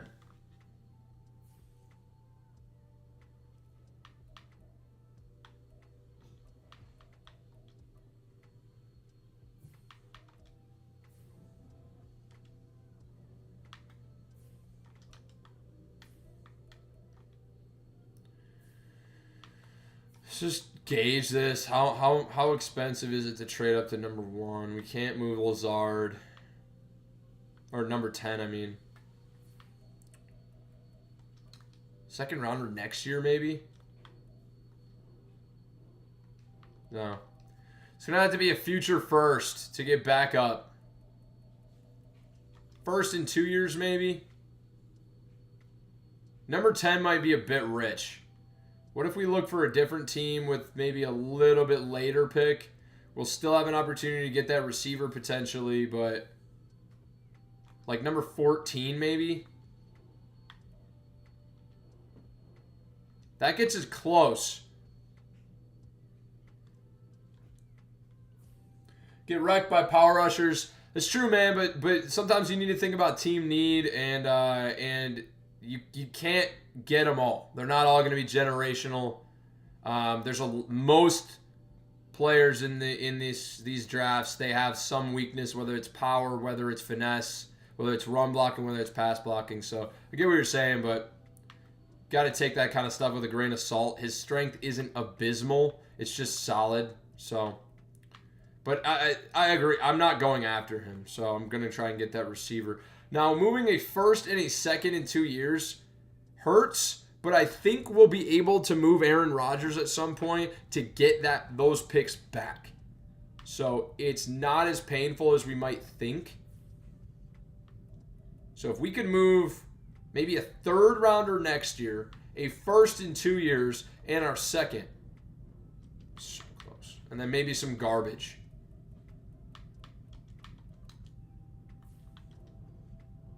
Done deal. All right, we're sending our second round pick this year that we picked up from the Cardinals. We are trading our first in 2 years, a third next year, and 2 fifths next year to move up to number 14 with the Buccaneers. I think that's a dub. We moved from number 5 in the third round up to number 14 in the first round. Traded away a bunch of guys to clear cap, and we're in a pretty damn good position. So let's go pick by pick. We got 10 picks till we're up. See who's available, man. 99, so I guess that's true, but I'd take that tight end before him too. I absolutely would. I'm with you, man. Gabe Burrell goes at number 5. He goes way above value. He looked good, but Timmy McCarthy goes at 6. Christian York at 7. Number 8, Orlando Jones goes. We're in 9. Cardinals take Ralph Hayden out of Iowa. A lot of pass rushers going. Matthew Bolden goes to the Bears. Titans take John Brown. We looked at him. He looked fine. Chargers take Stephen Hooker. Okay, tackle we looked at. He goes way above value. And now, looking at our board at number 13, we're up next. Trey Morgan's up, and we're Nick Bartow way down the board. So we should be fine. We might even be able to trade back, but that tackle went about 5 picks above value, but I think he was the next tackle off the board. So, wow, dude. Nick Bartow was 9 picks down the board, a true 1-2 talent, and he goes 1 pick before us to the Steelers. That's unbelievable. That's unbelievable, dude. Oh my God. We're trading down. We're trading down. That's absolute robbery now. Could take a look at Casey Coleman, the athletic quarterback that has elite throw power as a scrambler. Decent speed as a scrambler is crazy, but elite throw power, great strength. Elite change of direction, A break sack, A throw on the run, A under pressure, B deep, B to D medium, B to D short. Not blown away by these quarterbacks, but Trey Morgan's also still here. The quarterback. DJ Cash is here. That's a crazy name. DJ Cash. 21 years old. Elite throw power and elite strength. He's not fast at all, but he's a strong arm quarterback. Could end up having 95 throw power. B deep, B medium, C short. Or we take the tight end. It's tough. It's a tough call to make. We've got an option to take a couple of quarterbacks, but tight end prospects come and go, man. That's the thing. I got to take a closer look at these quarterbacks real quick. Rob, no way. Damn. Hope the Steelers get 0 wins. I'm with you, bro.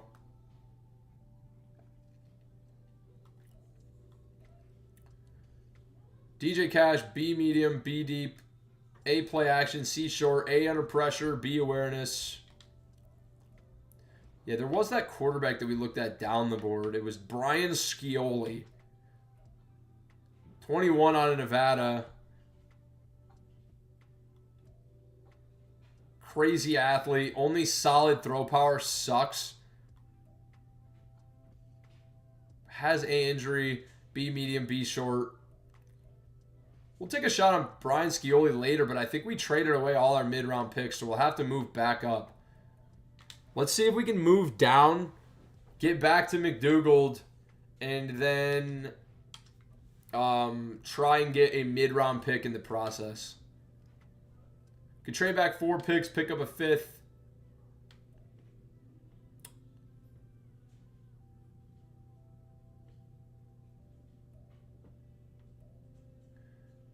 Number 19, we can pick up a 4th and a 6th.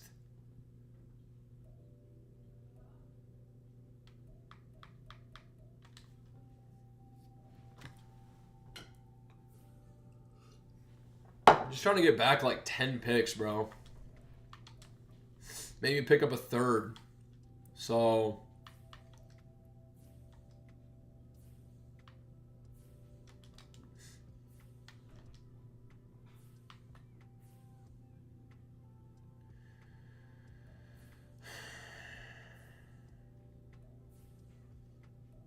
good for like 21 maybe. 22, something like that. 24, 20 Bills.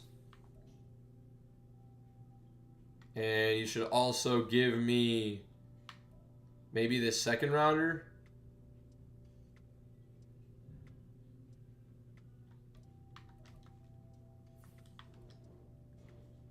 Pretty close. We get a 2nd and a 3rd.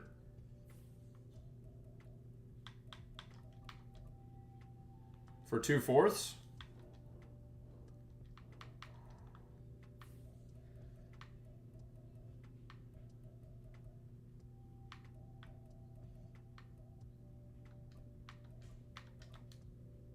Bunch of late round picks in 2 years. Oh my God, so close.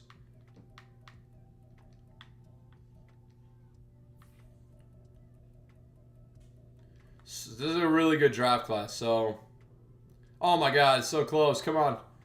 Also needs a 5th. Oh my God, it can't be any closer, bro.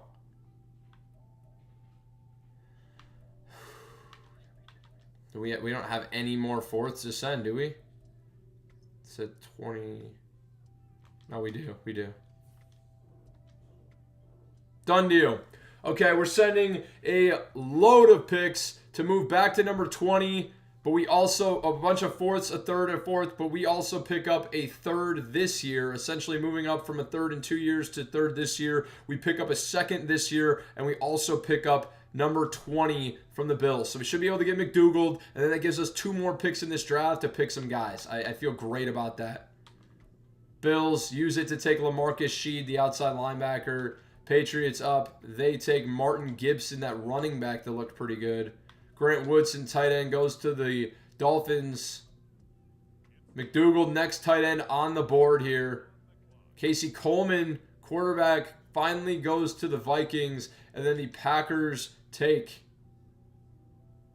Gregory Phillips. Okay, and at number 20 here, we got an opportunity to take a first-round tight end prospect that is 13 picks down the board still. I mean, he is the next tight end off the board, though. So if there's a tight end happy team, they might take him. 13 is a ways to reach, in my opinion. But I feel like he could be a pretty special player. It gives us a big-time upgrade over what we have right now. And there's not a lot of else to be excited about. We traded away essentially all our tight ends. So, there's nothing really going on in that position. So, we are going to take Matthew McDougald here in round 1 to 2. Lock him in. Freak athlete. Hidden development, 89 speed at 6'4", 246. 23 years old out of Kansas State. Also has 91 excel, 85 change of direction, 85 jumping. Let's go, baby. David's in here. Hey, what's good? What's going on, brother? Hopefully you are having a good one, man. Appreciate you stopping by, dog. Yeah, that's a really good pick, and we have another pick left, boys. So, let's view the draft board, see who we've got left that we're looking for. Obviously, we're gonna take Mike Schaefer, hopefully day 3. Brian Scioli is around 2 to 3 guy. Not gonna get Trey Morgan. Not gonna get Dylan Lacey.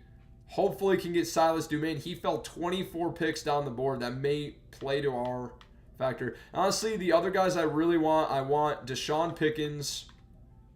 Yeah, the order I want is I want Deshaun Pickens, I want Silas Dumaine, and I want Brian Scioli. Everyone else, I'm probably fine letting go. So we need Brian Scioli. We need a quarterback. So let's take a look at our board. How far down the board is he? How far down the board is Scioli? He's around 2 to 3 guy. That starts pretty far away.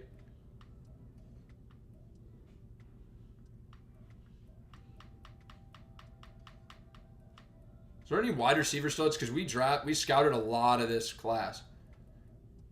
This guy's round 2 to 3 and round 3 to 4. That's a good sign. No UDFAs that are round 1 guys. I've seen that before. Okay. So let's I think that means we can wait on Scioli. We can just simulate. That's what we're going to do. He should be there. If we miss out on him, it's not the worst thing, but we're going to simulate to our next user pick at number 20. In round 2, pick 20 here. Looking at who's left on the board here. And Connor Harris, down the board a couple of picks. Kadeem Freeman, also liked him down the board a few picks. We don't have a power back, and Amari Spellman, not that I'm looking for a running back, but has pretty good attributes. Not going to take him, but interesting player. Scioli is 19 picks down the board. Am I willing to get sniped? Not really. Would I rather have Kadeem Freeman? Does he fill a bigger need for us? He does. Is he a really good athlete? He is. But quarterback is the most important position. We could bench Aaron Rodgers and then trade him. Or, You know, I mean, 19 picks down the board is risky, but I believe he is the top quarterback on the board. So if somebody wants a quarterback, they're going to take him. So we're going to take our guy. We're taking Brian Scioli, 21 years old. He's got only solid throw power, but he's a freak athlete. Should play pretty well in this offense. Good strength. If he's a bust, he was a late second-round pick. We won't think about it next year, man. So lock in Brian Scioli. Welcome.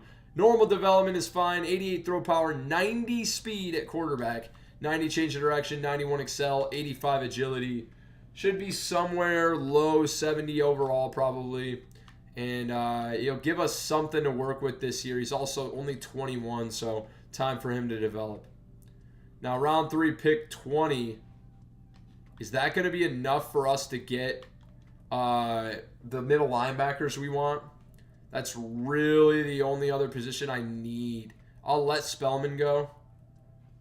I'll let Alex O'Neal go if we have to. Pickens is 35 picks down the board. Hopefully he's still there. We'll advance to the next user pick. He may be gone.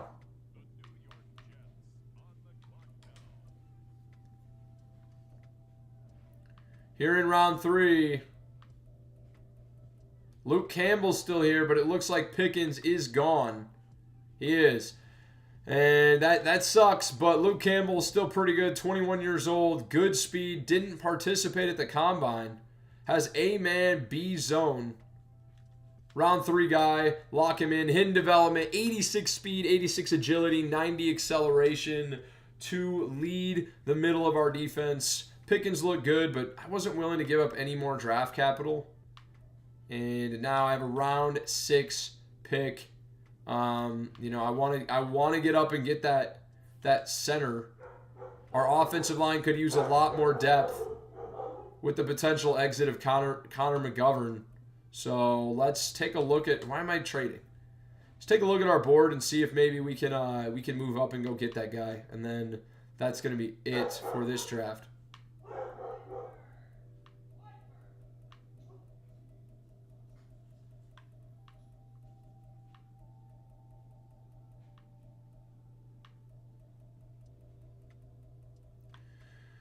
Mike Schaefer's 48 picks down the board, so we got to get like a late 4th rounder in order to get him. So let's see what we can facilitate up from round 6, pick number 3. We have 2 of them. So should be able to trade both of these maybe to get a late 4th, probably 126 maybe. Done deal. 2-6 for a late 4th. Bears accept. And now, hopefully, that'll be enough to get our guy.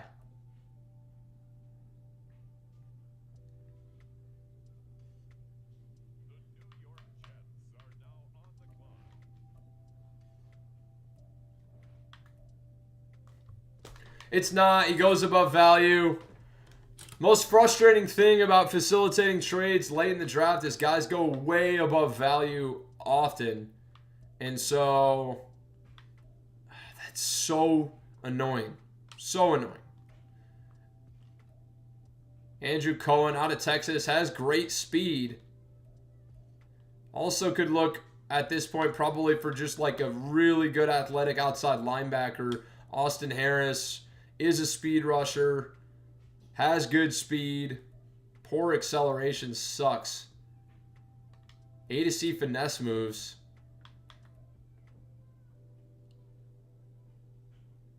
Lawrence Leno. That's a crazy name. Power rusher Jose Eubanks. Marginal speed. F blockshed for Shelton Pinkney. Probably should never be playing. Any safeties? A hit power. Terrible athlete.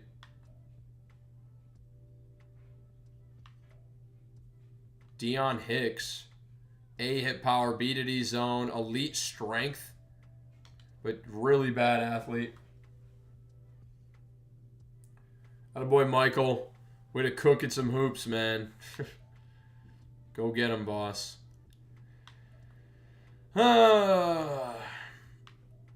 Randy Patton, A-zone, solid speed.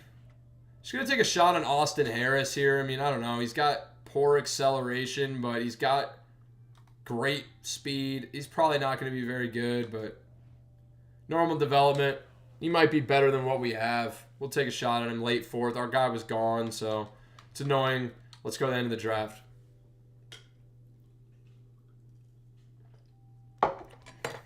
Some ups and some downs in that one, but I think the ups outweigh the downs for sure. And, yeah, we have trade offers here for Michael Carter II. And first, let's hit our draft recap, man. How did we do? How did we do? Oh, hell yeah, brother. 78 for Jalen Butler, 74 for the tight end McDougal. That's pretty damn good for a tight end right off the rip. Scioli's a 70. Kind of expected that, but still a lot to be excited about with him. Luke Campbell's a 70. Not ideal, but he is hidden development. He's a late third-round pick. And then Harris stinks. But what do you expect from a fourth-rounder for the most part? Yeah, Amari Spellman, the running back I literally looked at, second round, he's the best player in the draft. Yeah, Jalen Butler is a 78. Didn't give up anything to get him, so I'm very happy about that. But should be a very, very good player. 89 speed, 91 excel, 93 agility, 86 jumping, route running, all pretty good. Everything's green, 92 change of direction, 86 juke move. He should be very good. He's only 21. And, yeah, I mean, if we can get a decent amount of production from Scioli, there could be something there. And he only has 88 throw power. That's fine. Accuracies aren't terrible. Almost into the 80s on two of them. Awareness really bringing his overall down. Play action not good either, but throwing the run at 83. 90 speed, 90 change of direction, 91 excel, 85 agility. Should be able to start for us this year and get some work. And then McDougal, the hidden development 23-year-old rookie tight end, 89 speed to go with 82 catching, 91 excel, 81 spec catch, 79 catch in traffic. Also has 65 pass block and 67 run block. So pretty good blocker as well. And I think this makes our team much better. Yes, it's not the mind-blowing late-round picks that we thought we might have, but I still think I'm pretty happy with how that turned out. So advancing to week 1 of the preseason, let's go.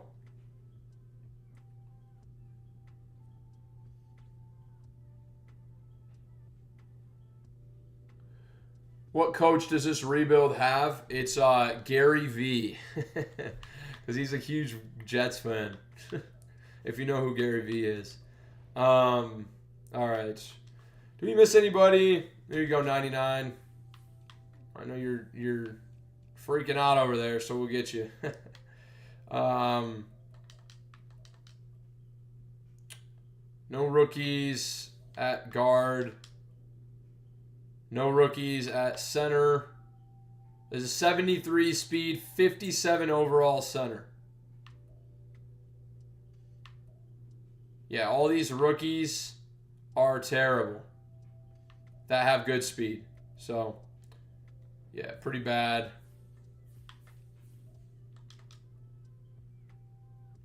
Nobody at left guard, right guard.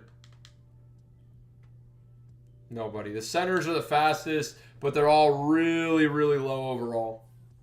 So there you go, buddy. All right, training camp here. Definitely going to be Brian Scioli. Aaron Rodgers is 40 now. Now that we're into the next season, can we please move him? Like, I'll take the hit. I want to at least get something for him. Now that we're out of the offseason, we should be able to not at least still eat a $30 million penalty. I don't think there's going to be enough interest in him as a 40-year-old, 81 overall quarterback. They gave him ridiculous money, and that's just like Madden versus real life type shit. Yeah, pending, like, unless there was a ridiculous amount of interest in him, I'm not moving him probably. Can get a left tackle. Jesus. Grant Delpit would solve a lot of our problems. Holy smokes, I can get a ton for him, actually. A lot for him. Drake London, a 4th and a 7th. Kayvon Thibodeau, a 3rd, a 5th, and a 7th. Ika Makwanu in a 7th.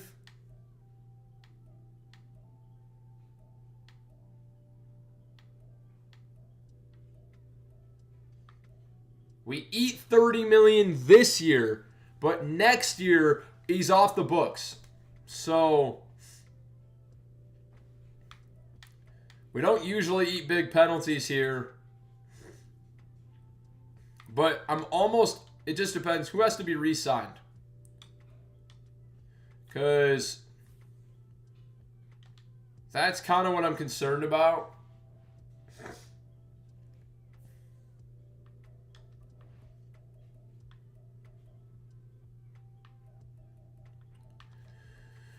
Who's got to be re-signed this year?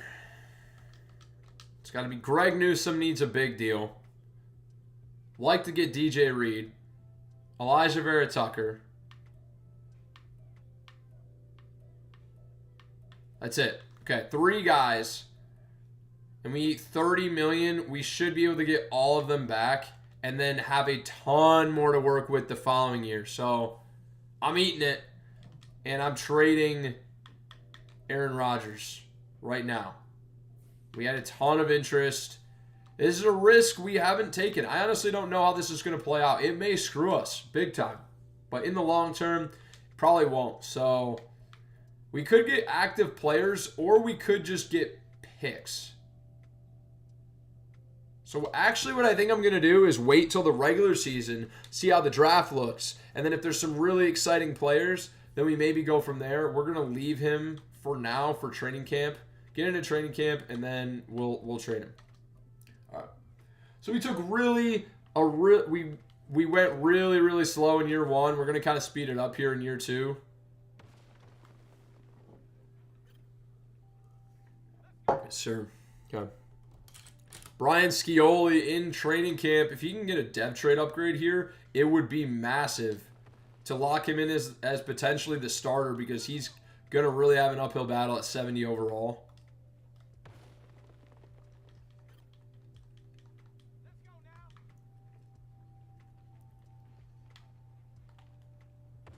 That's a money ball right there. Oh my God, Scioli. Look at this kid. Ball out, buddy. That's way too late. Damn it. Gets up to silver with 3 reps remaining.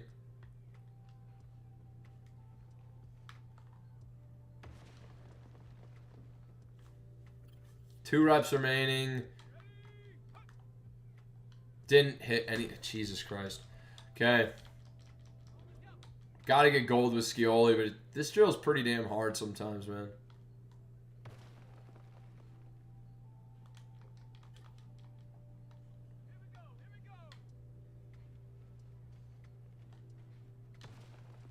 There it is.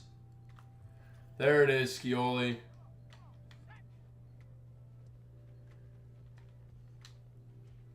Oh my God, I didn't mean to. Fuck. It's going to be so difficult.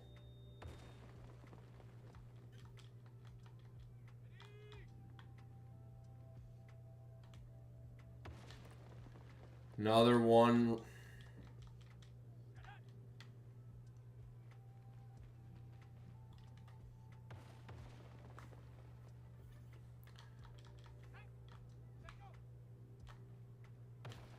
There it is. There it is. There it is.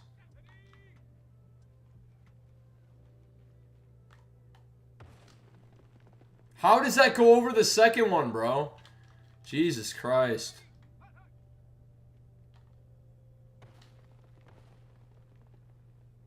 Bullseye there. We got a chance at gold here. Got to dial in. There we go. That should be gold. Gold for Scioli. Let's go. The mob boss. The Gabagool. Getting it done. Let's go. Yeah, the Ika Makwanu trade was really nice, dude. Skill point 2,000 for Scioli. No dev trade upgrade. Kind of sucks. I'm going to run to the bathroom real quick. Then we'll finish training camp.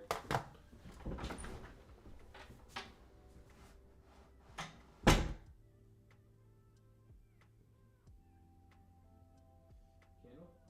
Which one? Kindle? Huh? That's downstairs. Talking about the black one? It's Huh. I love that.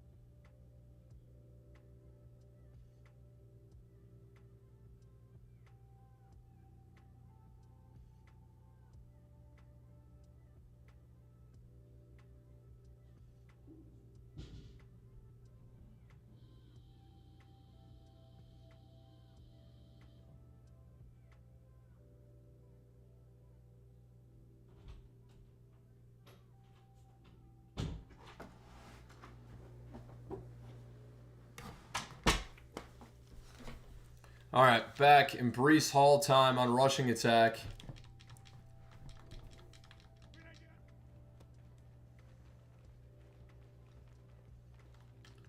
Let's hope that he can take the next step. He's going to be up to 87 or 88 overall after this, and should be able to get up to 90 this season. So, really like, oh my God. I mean, what was that? Was that blocked by the fullback, man? There we go. There's a better one. I think our backup running back is playing fullback right now, so that's probably why this isn't going well. Yeah. Just ran straight into the bag. Dipshit. Come on, man. Throw me a block, please. Jeez, dude. We're not going to get gold probably at this point.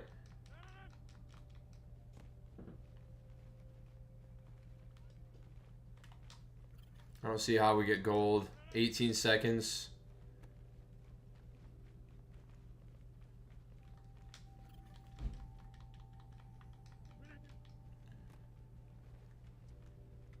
I mean, yeah, dude, these blocks are not good.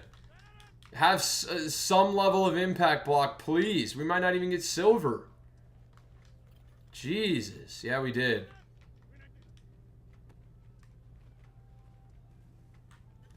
We need a new fullback. This guy stinks. That was like the worst performance we've seen from a fullback in rushing attack ever.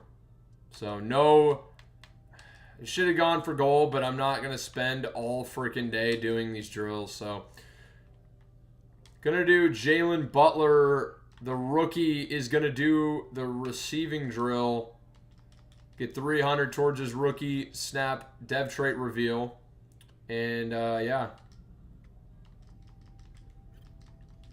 Hoping he has at least superstar dev, man. I mean, we spent a first-round pick on him.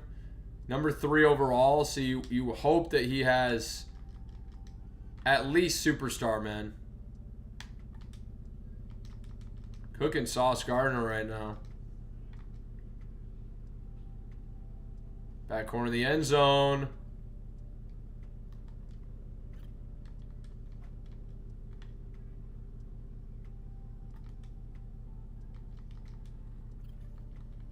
Gold for Butler.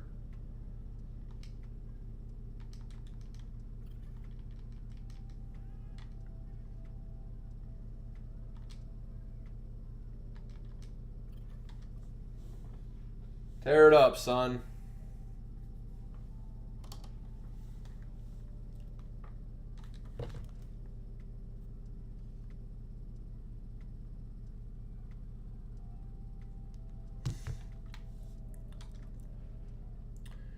We're also going to do it with the rookie tight end, Matthew McDougald.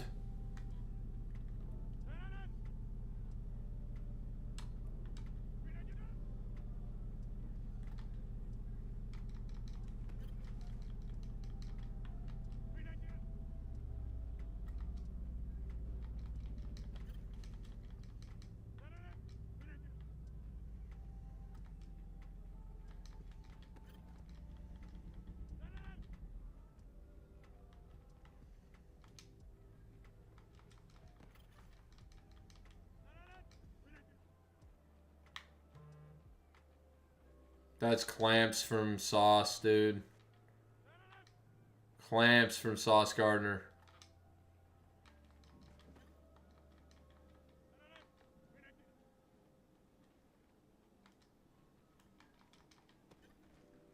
Not gonna get, yeah. It's like this drill, one incompletion halfway through to lose your multiplier, and you're not getting gold. You have to like get like every single ball complete, or you can afford a completion in like the first 2 or 3 reps.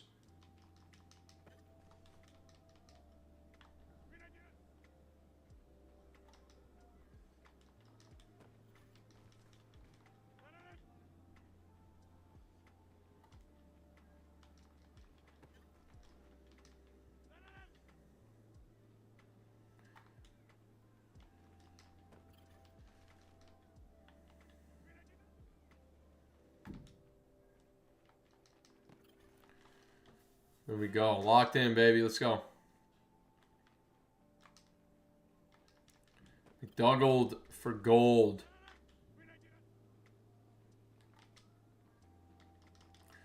Seen some really good tight end performances, so let's see what McDougald can do. Eagles rebuild, it was Hugh Howard. Matthew McDougald. HH and MM.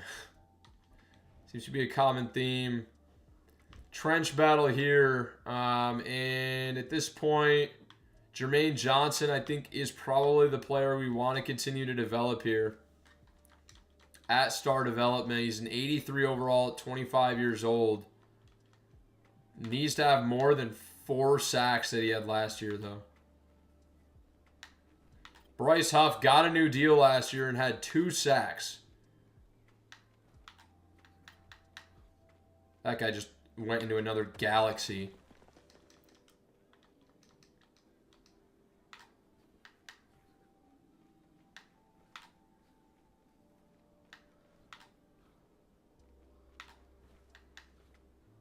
Now again, it's year 2 with a team like this. We don't want to be too good, as we still need a lot of work.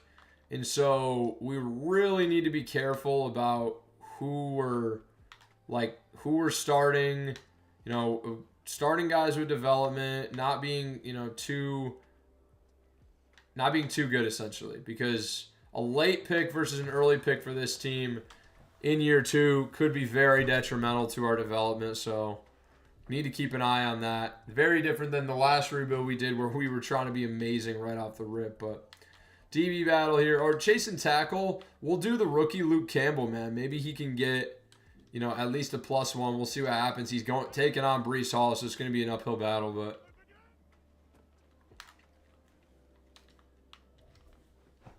just a spin move immediately.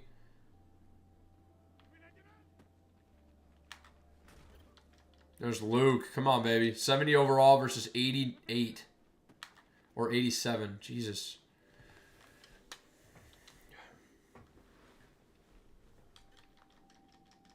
Just got to get silver.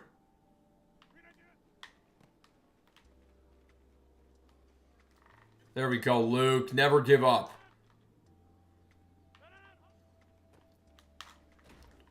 There it is. There it is. There it is, Luke. Dial in. Bronze. And I can't cut. I don't know why I tried regular tackles. Never going to complete that tackle.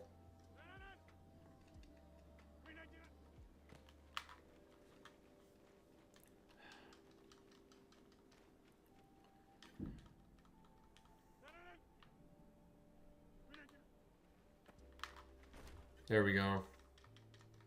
Really got to dial in for silver here. Dude, I mean, thank you. Holy smokes. Trip to fell. Thank you. There we go. There we go, Luke. There we go, Luke. Come on.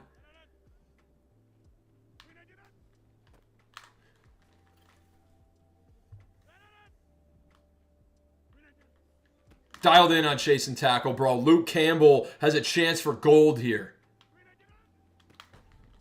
Stays on his feet. Are you kidding? What a play by Breece Hall. And no gold for Luke Campbell. It's going to be silver. Still very good for the rookie on playing against an 88 overall running back. Or 87. Whatever.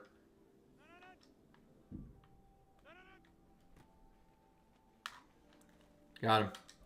Close to gold. No cigar, though.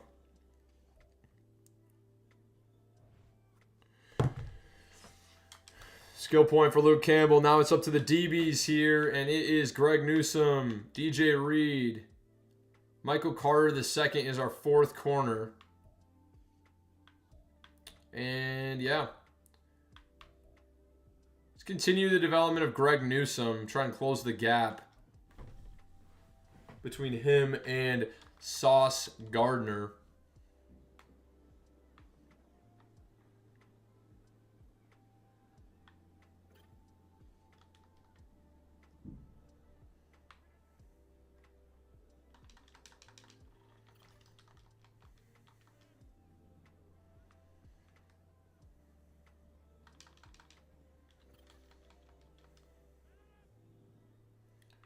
Wish as soon as you got gold, it just ended the drill instead of making me continue to go through every other rep. Like, I've already got gold. Just end it.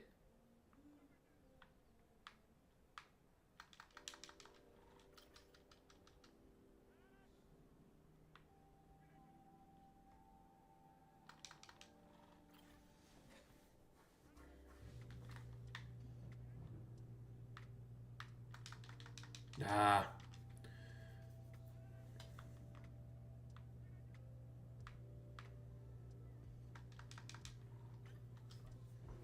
Newsome, good reps, man.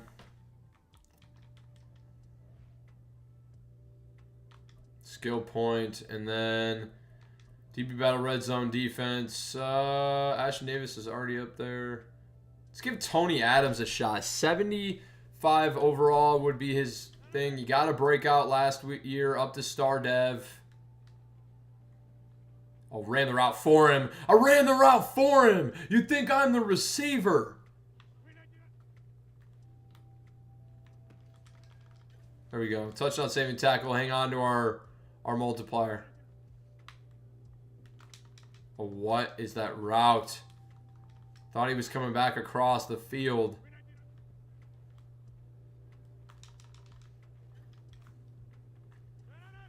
Gotta get silver. Come on. Run it for him. Run it for him. Run it for him. Intercepted. Dude, we're locking this guy up. It's mine again.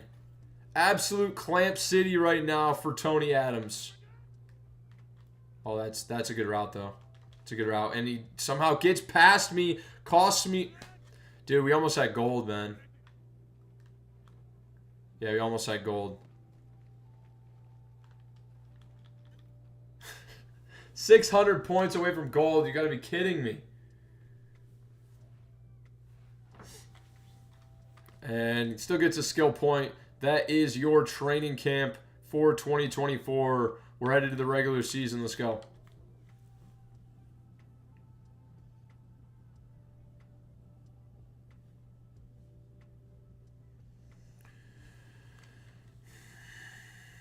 Okay, let's see the draft class here before we decide on what we want to do with Aaron Rodgers. We have a top QB, Clayton Hewitt, a outside linebacker, Rashawn Huntington, another receiver in Kyrie Judge, a couple of offensive tackles, outside linebackers, another quarterback. Interesting. Okay, we might want to actually move for a pick instead of a player. That may want to be the move. So let's trade right now. See what we can do. Let's see if the salary situation has changed at all, moving from preseason to regular season. I doubt it, but it could have. Sometimes it does.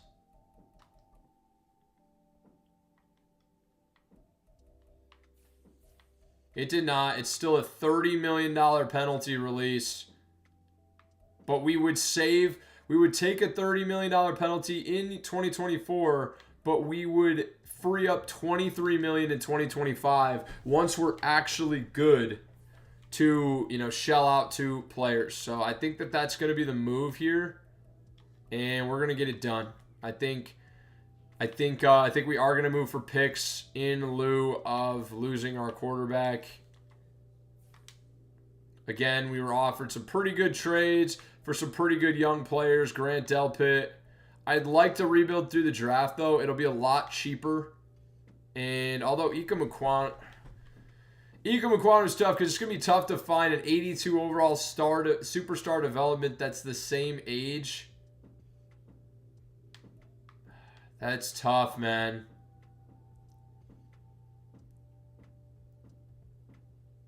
Still have our first round pick this year.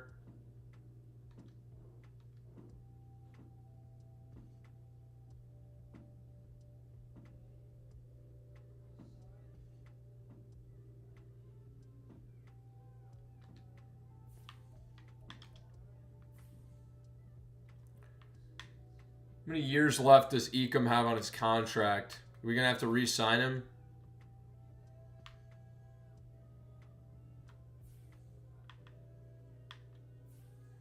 Got 2 years left. So we would have the money to re-sign him at his age 25 season. Probably the best option, honestly.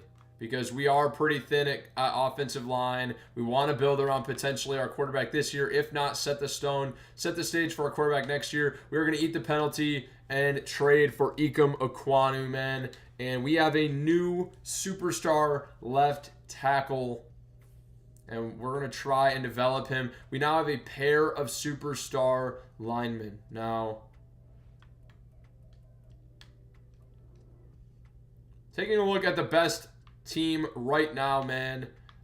We've got Titman Stardev at center, Elijah Vera Tucker at left guard, Wes Schweitzer at right guard. Obviously need to address that, but Ikem Ekwonu at left tackle now.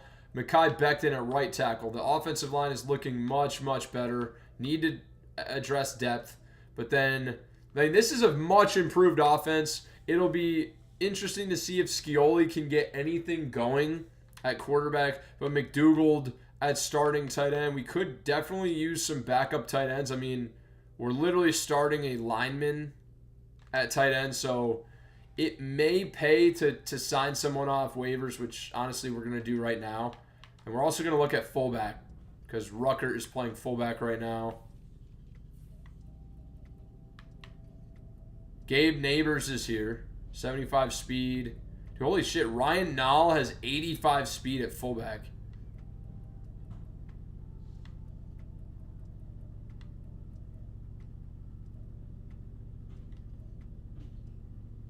Not a good blocker, though. He's a utility guy. I'd like to get our blocking guy. Nick Bodden could be the answer.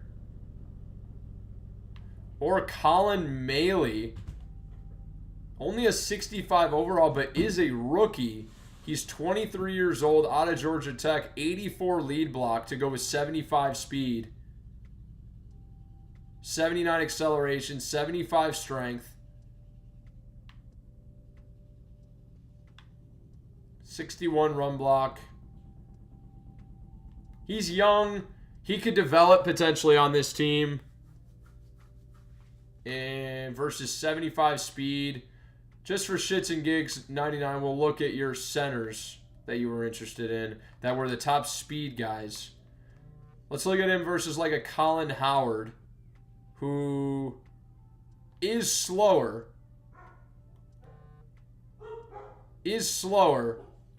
Has worse run block, the same run block, better strength, worse lead block. I think we probably want the natural fullback, honestly. I think that's a better fit.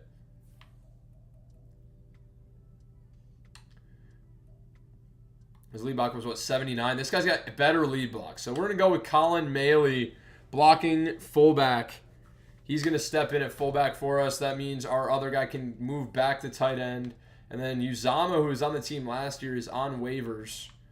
Is there anybody decently young on waivers that could back up our guy?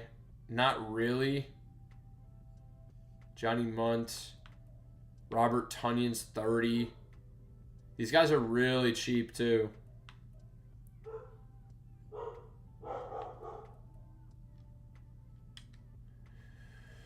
Jody Fortson potentially could be an option just to play backup for a year in simulation. We'll do that. Okay. Sign a couple guys off of waivers here. And now we have a much more complete team. We are going to have to cut 2 of our players. We're going to cut Jordan Jones here, corner. And probably Jeff Cotton. He's the slowest, so he's gone. John Pollock, what's going on, brother? Appreciate you joining, man.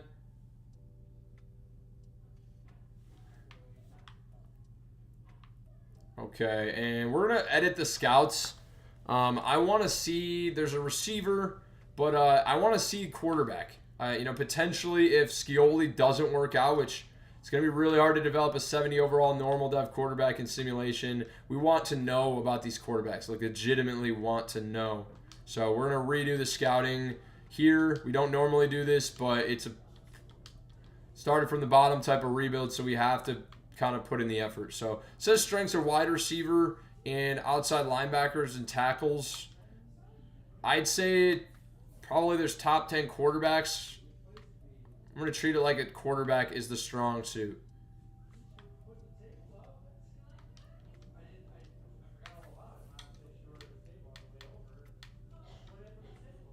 Okay, 2-star wide receiver quarterback.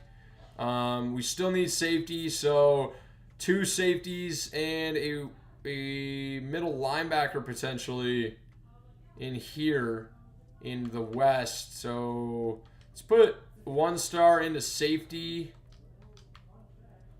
and let's do wide receiver safety 1-star here. Still need a 3rd wide receiver. So still an option to draft wide receiver here. Quarterback and corner will be our 3-star here in the central region.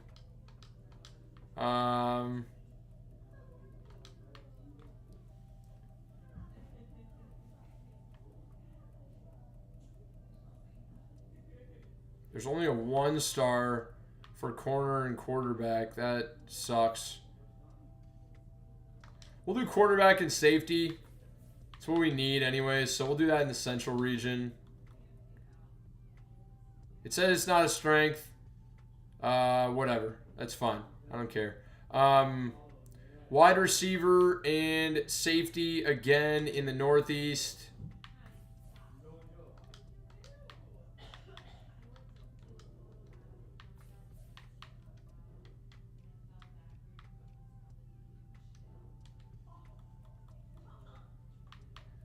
Left outside linebacker and tackle in the Southeast. We could use an outside linebacker, so let's go outside linebacker and tackle. Let's get it locked in, baby. Let's go, man. If you're just joining the stream, man, appreciate you guys so much. If you wouldn't mind dropping a like here if you haven't already. Just helps other people find the stream. Helps help people find the channel. I appreciate you guys.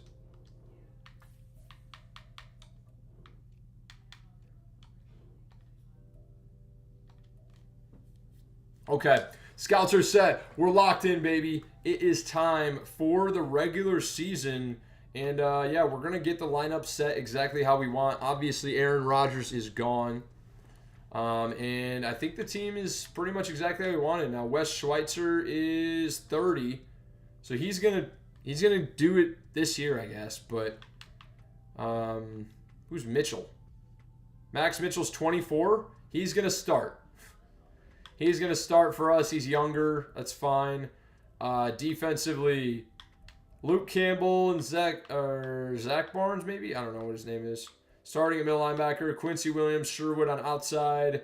Then Bryce Huff, Quincy Williams, and John Franklin Myers at DTs. Jermaine Johnson outside. Safety's still really bad. Tony Adams is injured. He'll be back next week. Ashton Davis on the opposite, and then Sauce Gardner, Greg Newsome, DJ Reed, Michael Carter. They want slot wide receiver to be Alan Lazard. Yeah, no shot. It's going to be the rookie. Much more of a slot type guy for sure. And then I think kick returner. Yeah, is obviously Xavier Gibson. Then, yeah, slot wide receiver. We definitely want to be Butler.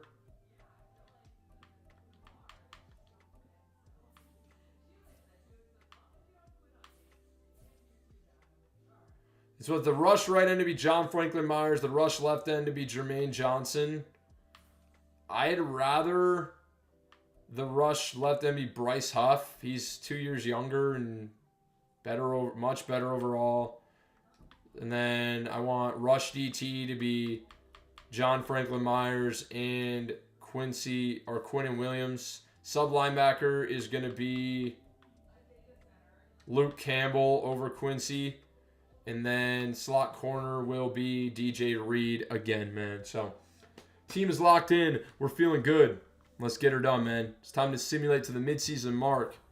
How are we going to do this year? It's going to be interesting. Let's go.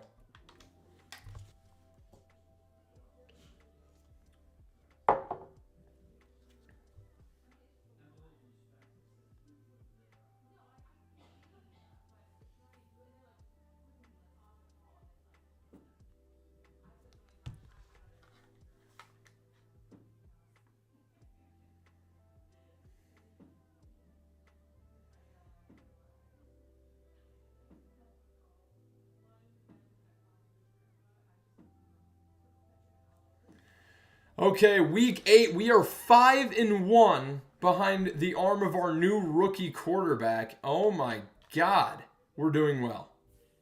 Brian Scioli is not the reason why, though. All right, Zach Wilson stepped in for the injured Scioli one game through 13, one touchdown. But Scioli, not much yardage, but 13 touchdowns, 4 picks. Not bad for the rookie. Why are we doing so well? Is our defense? Jalen Butler leading the team, has 7 receiving touchdowns as a rookie, by the way. Tearing it up. Defensively, sack numbers, Jermaine Johnson, 3.5. Interceptions, DJ Reed, 2. Quincy Williams, Sauce Gardner, 1. Why are we winning all our games? We're very mid on offense. And we're just the 3rd yardage defense in the league. So even though we don't have a ton of stats, we're just playing extremely well on defense. Do have trade offers here for the 25-year-old Michael Carter II. And what are they willing to give us? I mean, anything good? I take a young offensive lineman.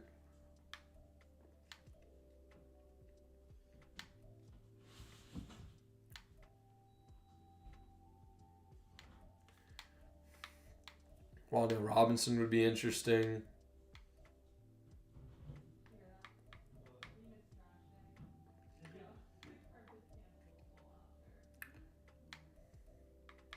Isaiah Rodgers is 1 year younger or 1 year older, but we also would pick up a 4th and a 7th. That's interesting. They want to trade Lakin back to us. Could be defensive touchdowns, Rob. That's a good point.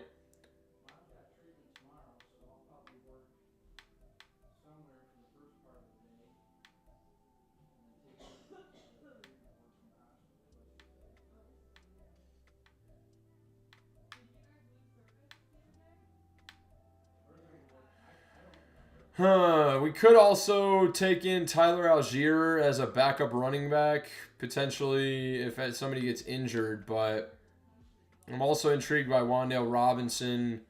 I think the one offer that makes a ton of sense is this Isaiah Rodgers to the Eagles. We could just pick up a free 4th and a 7th for our 4th corner, essentially. I'm going to do this, bro. Like, what? Accepting this trade. We essentially pick up free 4th and a 7th for a player swap that is fine with me. So let's scout, man. How does this draft class looking? You know? Okay, Clayton Hewitt, not worth it. He's a top 5 guy, true round of 1 to 2 talent. We've got the power rusher Rashawn Huntington, has a block shed, ADC pursuit, ADC tackle, 22 years old. Good to great, great to elite strength, good to great speed, great to elite excel. B finesse move, A power move with A block shed. This guy looks awesome. Rashawn Huntington now. I'm going to try and orchestrate a trade with a really bad team to potentially move up in the draft, but we're going to be probably near the top of the draft. So is there a team that's projected to be the worst? We're projecting number 24. Number 18. Bengals are projected number 1 overall. Are you serious? Is that real? With Joe Burrow? It's only halfway through the season, but the Bills are 2-5. This is extremely surprising right now. Probably want to pick a team that's had a rare hot start to the season, but based off their roster, we know they could be bad. And probably the Giants is probably that team. So what if we traded the Giants, Zach Wilson, and our first for their number 10? It's going to put them over the cap. Damn it. It's already orange interest for just offering them to move back 14 picks.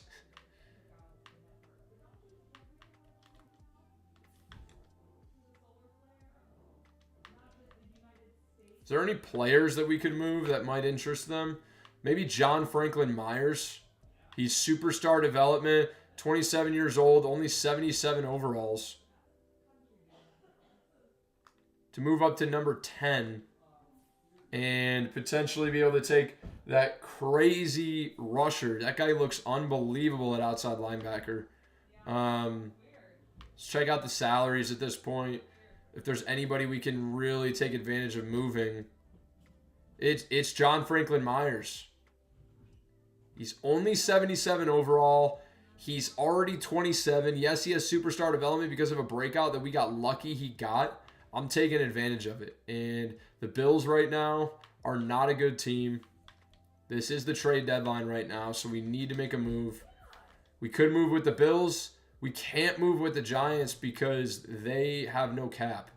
So the Bills do have cap, but I don't think they'll be able to afford John Franklin Myers.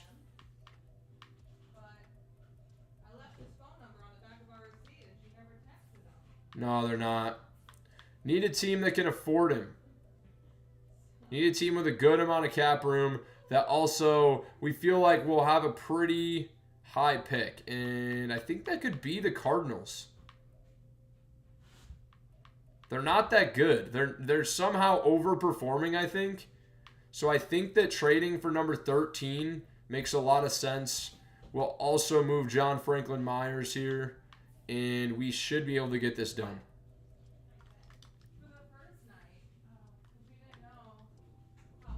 Close. Close.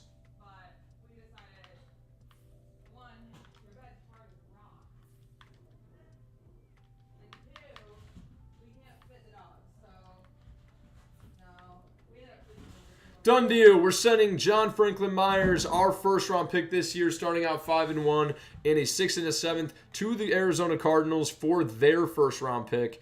And feel like it's going to be a lot higher. They've had a little bit of a hot start to the season. They're not one of the more talented rosters. They're actually 2-4 right now. So we'll see how things shake out. But I expect them to have a top 10 pick. And we're looking to get up and get that edge rusher. Hopefully they stink and end up really, really shitting it down the bed. Or shitting the bed down the stretch.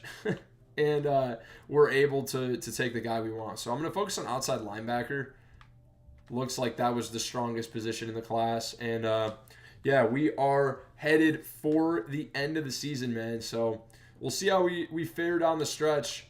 But I like our odds to make the playoffs in year 2. Let's go.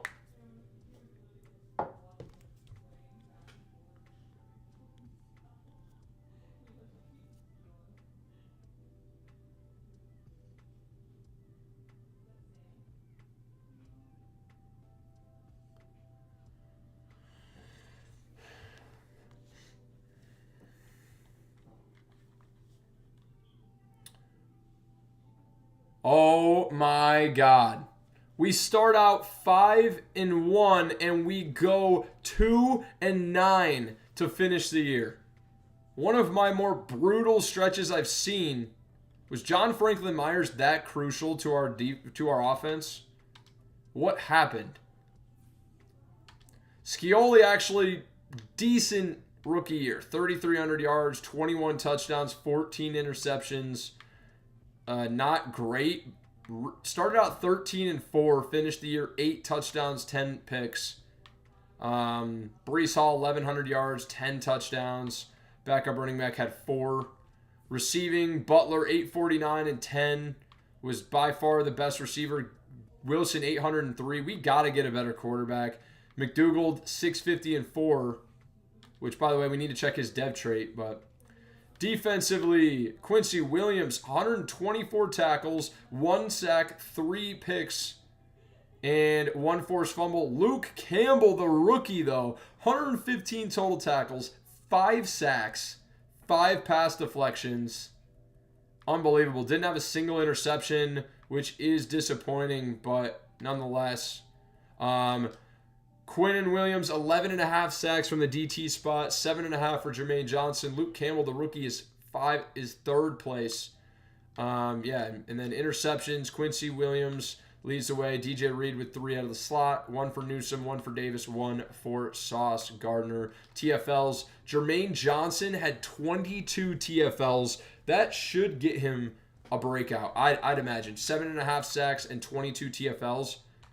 That should get him a superstar dev upgrade, in my opinion, but we'll see, man. We'll see. And, it was a big-time year. We didn't negotiate with a single player. I'm an idiot. I forgot. But we only had a few guys that we were interested in. So, regardless, let's check out the dev traits and see if anybody... What our rookies were. McDougald was star. Butler, superstar development. That's huge. That's huge.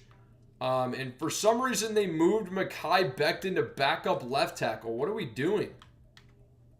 Leatherwood was starting at right. Hopefully that wasn't the case all year, but defensively, Luke Campbell is X Factor. Are you kidding? Are you kidding? Luke Campbell was a 70 overall X Factor 3rd round middle linebacker. Don't tell me I don't know how to scout players. Come on, baby. Are you kidding me? Dubs in the chat. 21 years old, X Factor. Best middle linebacker I've drafted all year. Unbelievable. That's why he was crazy this year. He was unbelievable. Let's freaking go, baby. Are you kidding? Luke Campbell. Tearing it up. And we're headed to the offseason. Let's go.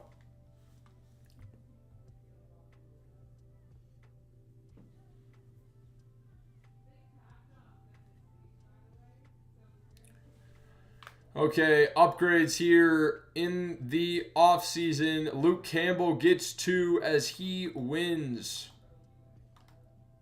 Defensive Rookie of the Year. And no surprises there. Went up 6 overalls as a rookie. He's going to go up 2 more right here. Going from 70 to a 78. And he will be the lifeblood of our defense moving forward, dude. And now we have 3 X Factors plus 3 zone.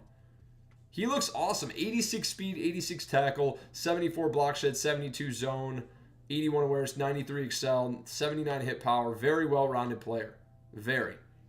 Jalen Butler gets an upgrade, going up to an 83 overall. Drafted as a 78, goes plus 5 in his rookie year. And he looks awesome, man. 89 speed, 91 excel. Physicals are great. Route running is great besides deep route. He's a short route guy. He's a beast and going to get some good abilities here. Give him matchup nightmare. Give him short and elite. Dude, what developments, man. We got the Defensive Rookie of the Year and 2024 season recap. Jalen Butler won Offensive Rookie of the Year too. Wow, let's go. But he didn't get a development trade upgrade, surprisingly. 27-24. The 49ers beat the Chiefs in the Super Bowl. Much different than what we saw in real life this year. Brock Purdy, Super Bowl MVP. Pat Mahomes, NFL MVP. Dan Campbell of the Lions. Let's go, baby. Coach of the Year. Lamar Jackson, Offensive Player of the Year. Defensive Player of the Year is TJ Watt. Our guy, Jalen Butler, Offensive Rookie. And Defensive Rookie was DT Gabe Burrell of the Cardinals. But our guy, Luke, was the AFC Defensive Player of the Year, man. And how did the Cardinals finish? Were they good? Please tell me they weren't good, man. We traded for their pick.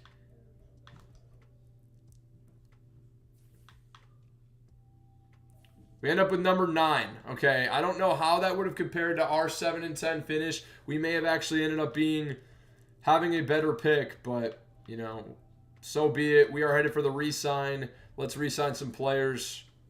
See how, you know, who we can bring back. Because we did take a little bit of a hit from Rodgers, but we moved Franklin Myers. We have $134 million in cap because we moved on from Rodgers. And we have some guys to bring back. Sauce Gardner, not going to accept his option. I want him back on a long-term deal. Same with Ika Mekwonu.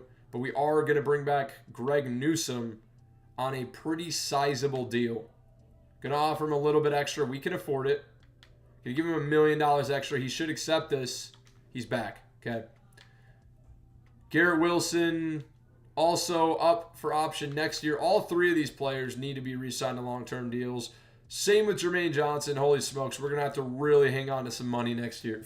But Cardinals, what's up, brother? How we doing, man? Appreciate you coming back, dude. Hopefully you had fun hooping. And he wants to be here. We'll give him a little bit extra. Should be back on a 3-year deal, no problem. He's going to test out free agency. Okay.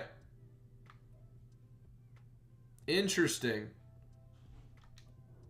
He'd be $17 million for 1 year. We can afford to do it.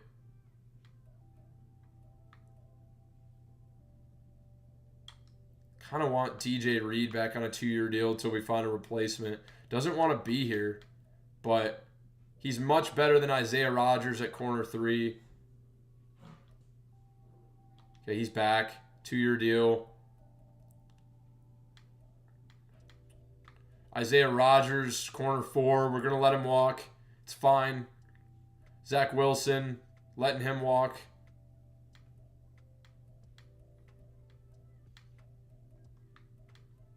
Going to negotiate. We're going to bring this fullback back on a long-term deal. Okay, he wants to play for a new team. Jackass.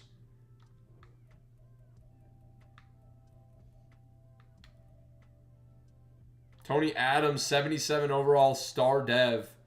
I'd be interested in definitely getting him back. Still got time to develop. Drilled some 3s. Let's go, Continental. Chaser, what's going on, brother? Appreciate you joining, dog.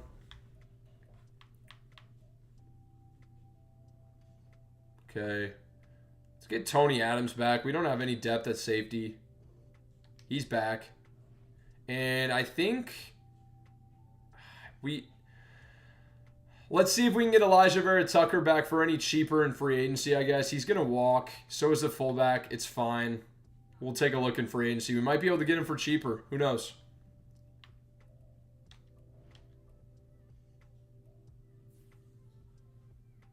Holy shit. Justin Jefferson is in free agency. Holy smokes. No way. They let their 26-year-old receiver go? Holy smokes. Trevor Lawrence. Ooh, we need a quarterback.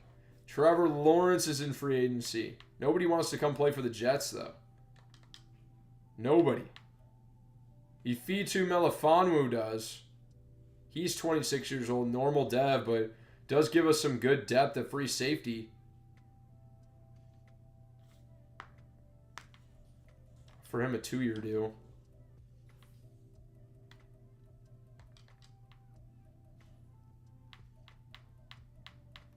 So all the old heads want to come play here. Elijah Vera Tucker, I want to bring him back.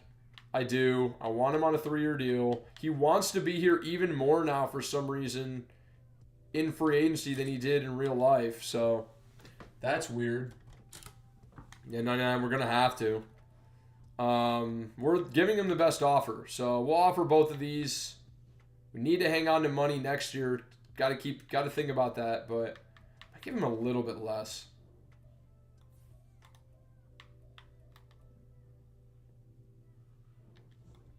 All right, we get Elijah Vera Tucker. We get Ifitu Melifonwu. We'd want to hang on to money. We're going to probably sign a depth corner in the draft. But right now, I mean, if we take a look at the squad, I think we're in a really good position ending year 2. Obviously, we need an upgrade at quarterback. Scioli went up +3 overall. We really need interior offensive line. Why is He's out 26 weeks? He tore his Achilles. He's probably not going to be back for the start of the season. Shit. Yeah, I wish they would have included that in the freaking signing table. Are you kidding? Who the hell's Coates? Ashton Davis up to superstar, or up to star. Okay. Dang, Jermaine Johnson did not get a depth trade upgrade. Okay, interesting. All right, well, we are, I think we're all set, man. I don't want to spend any more money. Let's go to the draft and get her done. But we definitely need to draft a little bit of offensive line depth for sure.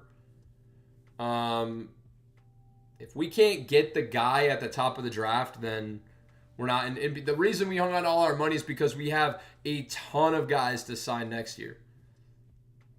So we got to hang on to that money. NFL draft starts right now.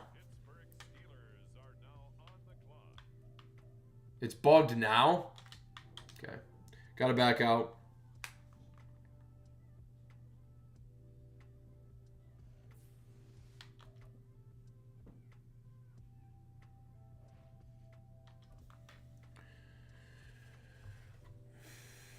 All right. Bro tore his Achilles golfing. That's why he wanted to come back. Yeah, for real, bro. Bro got injured, and he was like, yeah, I'm going to come back now. All right. Viewing the draft board here. Clayton Hewitt, obviously not worth it. Kyrie Judge, 6'5", 219 at the top of the wide receiver board. Good speed with elite jumping. We don't need another top-end receiver. Would be kind of funny to get one. Rashawn Huntington was the player I really thought looked incredible. Didn't participate at the combine. Good speed, elite excel, great strength. Very well-rounded rusher. D to F injury sucks. But he looks very, very good. I don't think I'm willing to give up any more draft capital to move up at this point, though. It's a good tackle class. We don't need one. And Connor Dawson is a round 1 to 2 guy, round 1 projection. That's not that much lower to where I would still be interested in potentially taking him. But Matthew Jenkins also looks really, really good. Really, really, really well-rounded player. He's an improviser, so he's got good, good to great everything.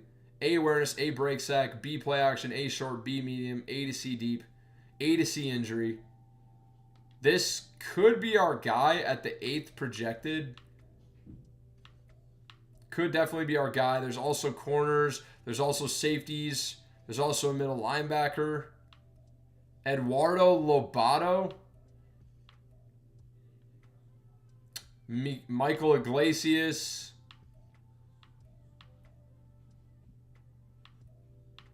Antonio Cheeks. Okay. So what we're going to do here is I'm honestly pretty interested in drafting Matthew Jenkins. I know we just took a quarterback, but he's normal development. Not sure he's worth it. I just don't know if Matthew Jenkins will be the answer either. I guess let's take a look at Connor Dawson too. Not a fast guy. Great throw power though. Great strength.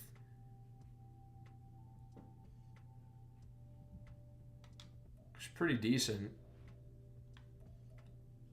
Guess let's just draft the first 5 players. We'll see where we're at number 5 because I'm not trading up too far. So first overall pick, the Steelers take Rashawn Huntington. We knew he was going to be good. He goes first overall. I told you he was a stud.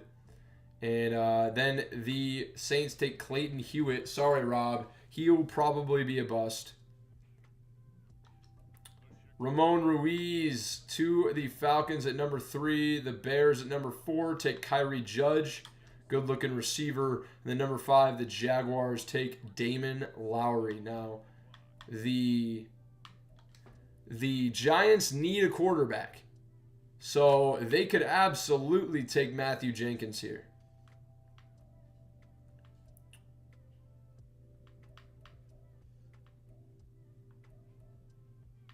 JD Medlock. No. It's tough. We know Connor Dawson is going to be around 1 to 2 talent, so he's not going to be like out of this world good, but he's going to be serviceable. But if we're going to do serviceable, then I don't know, man. It's tough. It's tough, man. I don't really know. I think we might just let it ride out with destiny. If Matthew Jenkins is meant to get to us, he will.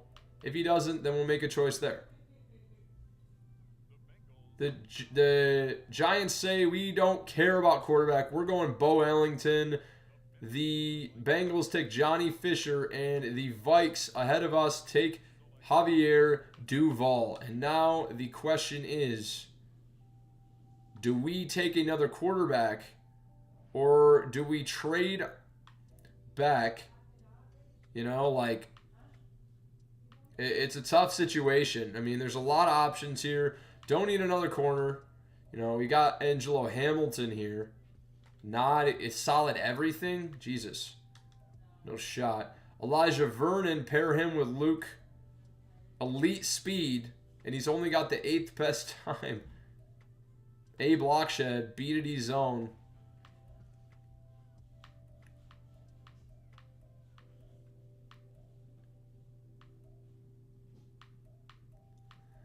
If we're not taking the receiver, I think this is a perfect time to trade down. I don't really care for this too much right here. And I do think that there's an argument to be made to take Matthew Jenkins. You know, has good speed. He's very well-rounded. A to C, almost everything, including injury. You know, he looks very good. He's got A awareness. He's probably going to have a good overall. But he's got beautiful spiral. Pressure doesn't phase him. Does well to avoid sacks. Plays well within and outside the pocket. 3/4 fast and smooth throwing motion. So he's got great traits across the board. We need a quarterback to start to put this team together. Now, the other option is to potentially move the quarterback that we drafted last year. He threw 24 touchdowns and 14 picks or something like that. I just don't know what that would cost us. That might penalize us big time. Not really. It penalizes us like $1 million. So that's an option. Let's see who. Is there any interest in him? Because I'll take the other guy right now. I think Matthew Jenkins could be definitely better than Scioli. Some interest in Scioli, at least a little bit. Jordan Fuller, Ezra Cleveland. I'd be interested in trading Scioli for like an interior offensive lineman or a draft pick. Like somebody young. Or we could try and trade him for a middle round pick. Say it didn't work out. Take our guy now. And then let's take a look, I guess, no, we didn't do favorites. Take a look at the like middle round centers, like interior offensive linemen, because it's a big need for us this year. Timmy Boyd. There's so many people named Timmy. 21 years old. Unbelievable. Ran 4.81. Elite change direction, elite agility. Round 2 to 3 projection, by the way. This guy looks very, very good. Very, very good. Looks exactly like Jeff Williams. He's got the same face. Round 2 to 3. That's very, very intriguing. There's a bunch of guys here. There's a bunch of really good interior offensive linemen. So we're going to try and trade Scioli for a couple of mid-round picks. And then we're going to take this guy right here. So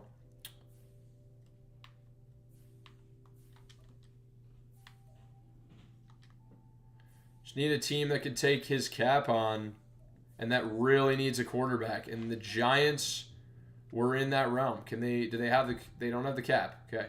The Broncos do. Cardinals also do as well. And we've traded with them a bunch recently, but could we get a second and a third for him? Maybe a third next year. This is way too much. I doubt this happens. It's not even going to be close. No, it couldn't be further away. Can we get a third? We can't even get a third rounder for Brian Scioli. We took him at the end of the second last year. That's tough. That's tough. Okay. In that case, I'd love to just trade then for an interior offensive lineman that's already in the draft. Or already in the league. That's young. That's decently young. I mean, Jamari Slayer's not... No, he's 72 overall. Never mind.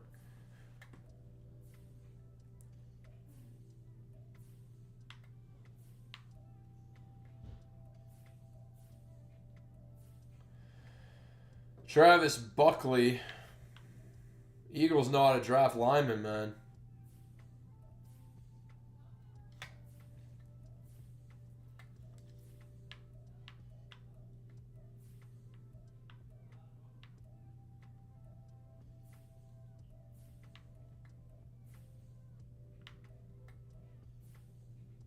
Thurman Stockton from the... It needs to be a team that somewhat needs a quarterback. Wendell... Holy smokes, they need a guard.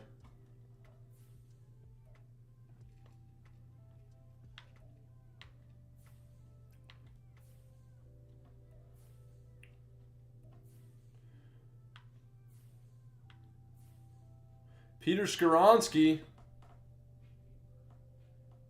They need a quarterback. Red. We got picks this year.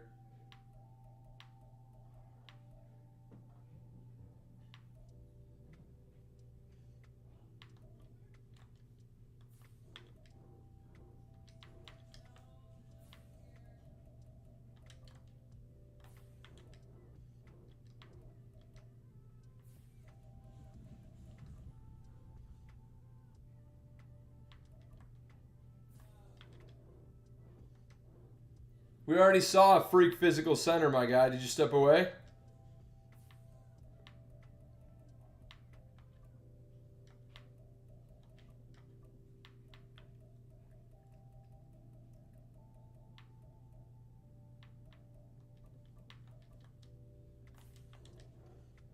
That's pretty damn close. Probably got to get rid of the 6th and do something better. Honestly, probably just get rid of all this and just do 1/3 in 2 years. Comfortable doing that. Skoronski will be a pretty solid plug-and-play option. We'll do a 3rd, and then we'll do the 4th. Done deal. Scioli, the quarterback from last year, a 3rd and a 4th, gets us Peter Skoronski from the Titans. Interior offensive lineman. And we are going to pick again we're going to make our selection. We're going to take a shot on the quarterback. It's going to be Matthew Jenkins out of Syracuse. Now, he is already 23 years old, which is annoying, but he's the best fit for us. He's a very well-rounded prospect, very well-rounded. Looks to be very good. A to C injuries, very intriguing for him. I think he'll be a better option than Scioli. Now, if he's a bust, I'll be a little bit upset. We didn't trade anything to get him. We just hung on to our picks, so, whatever. But I think he looks good. Quarterbacks are tricky sometimes, especially improvisers and scramblers, but he's got great player notes, great traits, and should be a good player. Matthew Jenkins, let's go, baby. It's normal dev again. I mean, we can't get a fucking break, bro. Oh, my God. Quarterbacks are brutal this year. I mean, it's so damn hard to scout quarterbacks, I feel like. But 90 throw power, 84 speed, 86 change of direction, 88 agility, 87 excel. Might not have been worth it. He's got to be 75 overall plus to be worth it. He had good traits. He had good skills. That's irritating.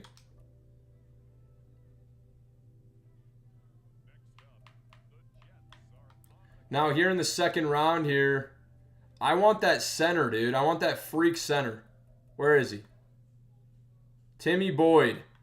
This is my guy right here. Now, how far down the board is he?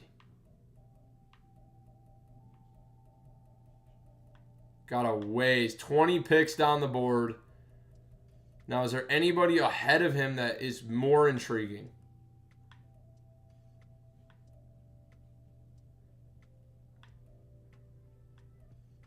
Ton of safeties in this class. Holy smokes.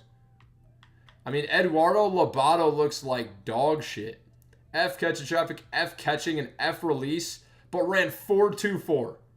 So he's essentially an absolute burner, but sucks at being a receiver.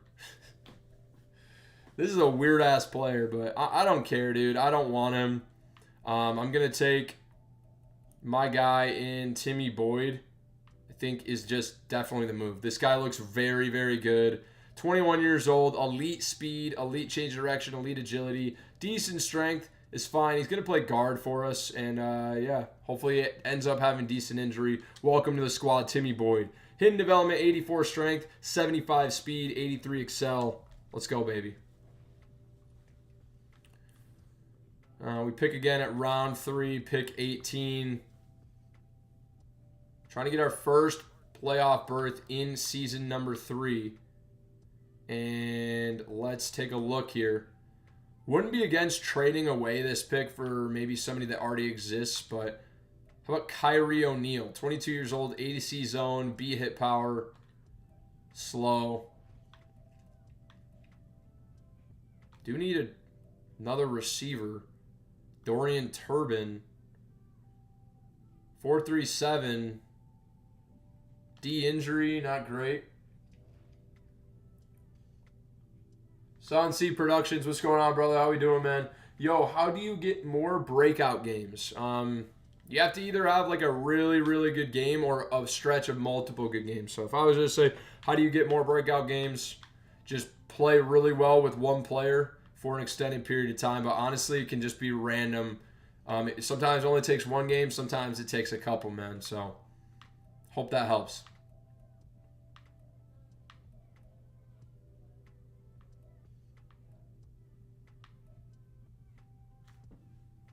Zaire Owens, 21 years old, elite speed linebacker, ran 4.39. Holy shit. Holy shit. We might take a shot on this guy, Zaire Owens. We need a second middle linebacker. I like the speed. I'm taking Zaire Owens. He's gonna have crazy speed. Let's go. 91 speed, 88 agility, 91 excel, 91 speed at middle linebacker. He's 21 years old. He'll have a chance to develop behind an X factor in Luke Campbell. And that's going to be it, man. Next user pick, round 7, we'll take a look at a fullback replacement for our guy who left last season. Sonsia, thanks. I like your videos, by the way. Thank you, brother. I appreciate it, man. And hopefully you are subscribed, man. But I appreciate you checking it out. If you're not subscribed, please consider subscribing. And yeah, let's keep it going. Any fullbacks here in round 7? They're all utility guys. Every single. George Contreras is the top one on the board. Great speed. Only solid strength. Has B pass block, C lead block, C run block. Anybody with good run block? No. Fullback class is really bad.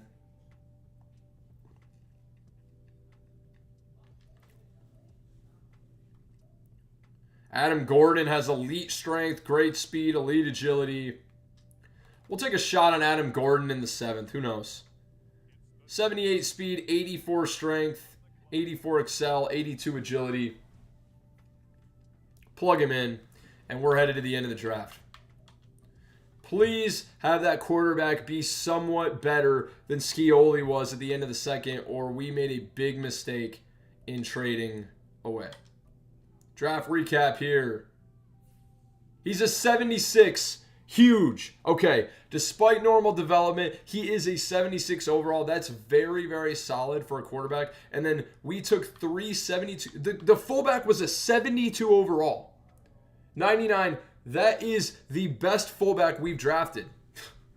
That's the best overall fullback we drafted. You said, man, I'd love to see Timmy Boyd at fullback, but I know you won't, LOL, since you need him. Yeah, no. We got Adam Gordon. 72 overall, man. Let's freaking go. Timmy Boyd, 72. Zaire Owens, 72. So let's look at Matthew Jenkins here, 23 years old. Looks very, very, very good. 90 throw power, 85 short. Just needs a development trade upgrade, but he's going to have the skills to pay the freaking bills, man. And we also get away with Peter Skoronski. So Timmy Boyd here, center, 84 strength, 76 run block, 72 pass block. Not much of a pass blocker. Does have 88 lead block with 75 speed. 84 strength. Probably going to be a guard. Probably won't play center for us, but Zaire Owens is your middle linebacker 2 now. 71 block shed is pretty bad, but 91 speed, 91 excel. Just a pure athlete. 71 zone. He's going to have to develop, but should be able to be a backup at least. Then Adam Gordon, the new fullback out of Ohio State. 77 lead block, 78 speed, 84 strength, 83 trucking, 84 excel.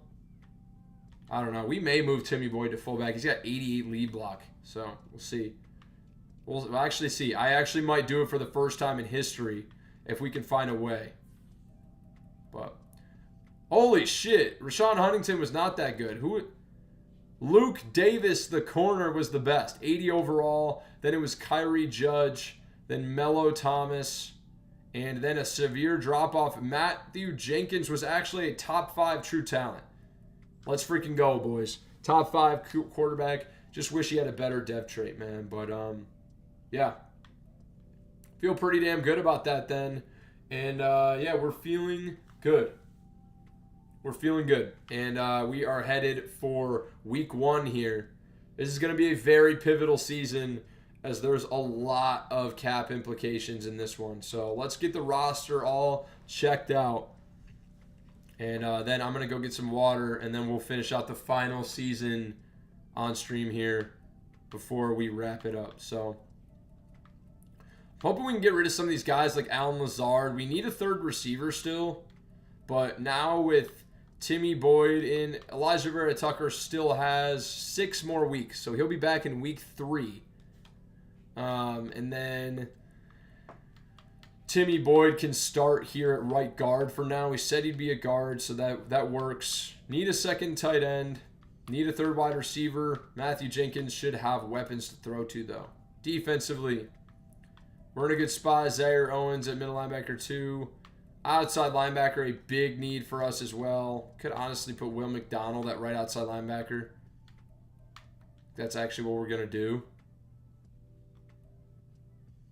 He's got 82 speed, though. That's not really...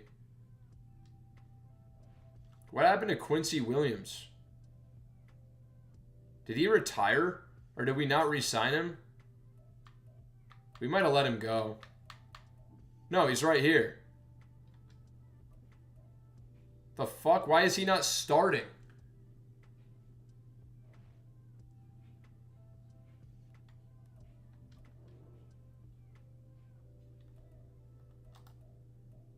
Oh, there we go. We had to fix the lineup, okay? Yeah, here we go. Coats. Weird lineup. We're going to make a ton of changes here ahead of week number 3, or week number 1, but this is the lineup, I guess, for now. But we're definitely going to make some changes here.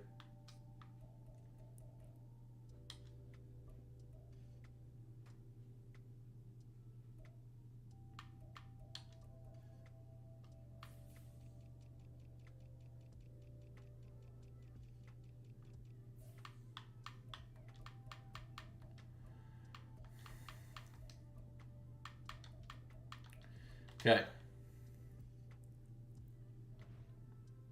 All right, team's all set. I'll be right back.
Alright. Back and ready. Let's finish this shit. It's game time.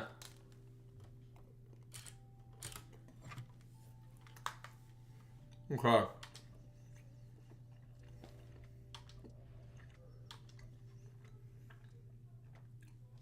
First season with Matthew Jenkins.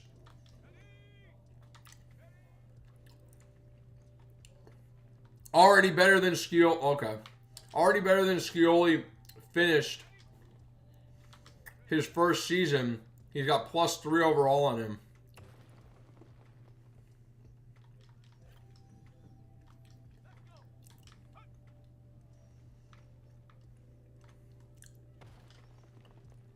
Ripper. 99. Jenkins is QB of the future. Maybe if Timmy Boyd makes the move, that dude could be tight end 3. Maybe. I'm probably just gonna sign or trade for a tight end 3 though.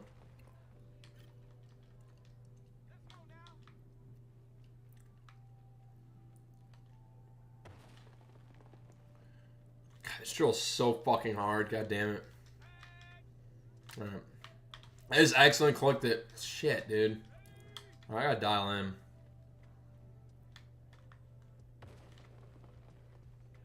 How does that not get the second?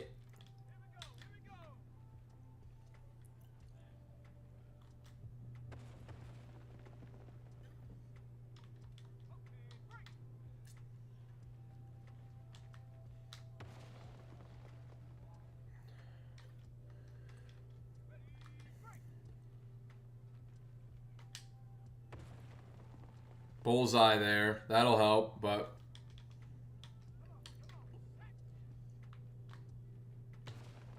that doesn't hit the second one again. Like, this is ridiculous, bro. We're getting saved by bullseyes right now. We're gonna hit 3 right now. 3 targets! That's gonna make up for it right there. That's gonna make up for it right there, man.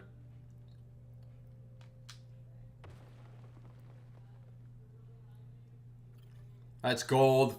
That's gold for Jenkins, dude. What a throw right there, bro. Can we get a dev trade upgrade for our quarterback? Please, please, please. That's all I want. Star dev. No cigar. But Breece Hall is going to go up to a 90 overall 24-year-old running back. He needs to take the next step. Just hasn't been able to, man. We haven't had the O-line to get him there. Haven't had the quarterback. Haven't had the passing attack. Now that everything is kind of coming together, I expect him to hopefully get a dominant season and get up to superstar this year. That was my first time ever hitting 3 at once.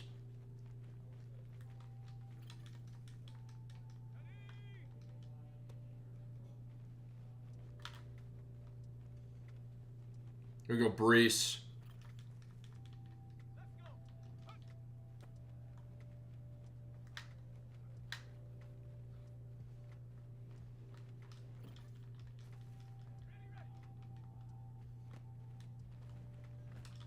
Win the tackle battle. There we go, Breece.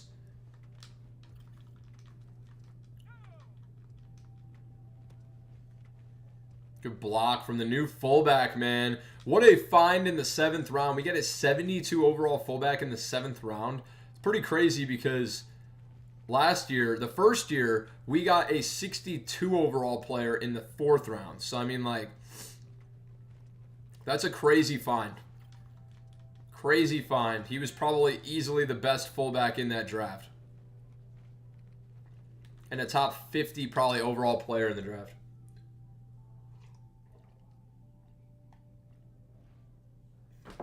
Appreciate everyone that stopped by, man. Everyone that's rocking with me.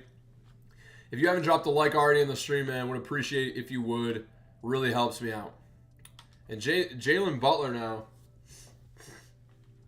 I want to see 1,000 yards from Garrett Wilson. Like, we got to get the quarterback going and get these guys development. I don't want to squander development. I mean, Garrett hasn't even posted 1,000 yards yet in a season. No, he did. He did year 1. He did year 1. He had 1,000 yards, I think. Did he? I think so.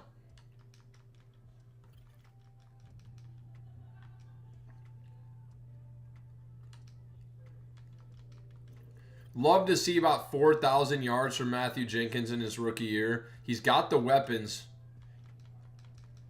Just has to put it all together.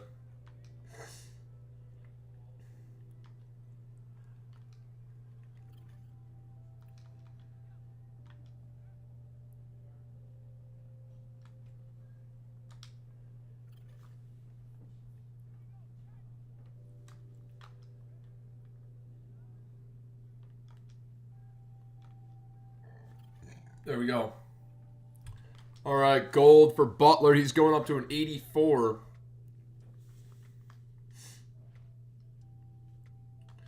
Training camp is so time consuming, but it makes such a big difference in a rebuild, man.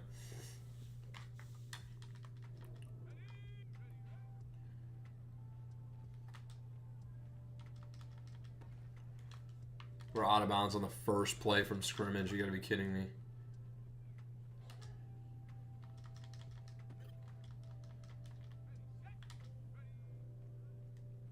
Everybody's having a good Sunday too, man. Usually when we do these, it's a late night thing.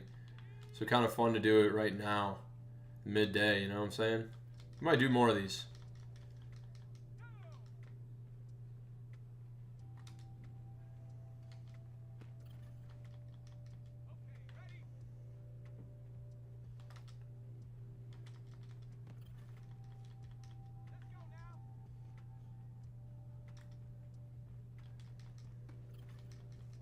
Gold for McDougald.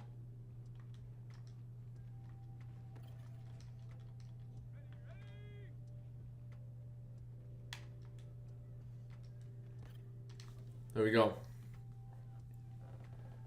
99, you like watching the training camp? Well, it's good, man. We ain't gonna never stop doing it.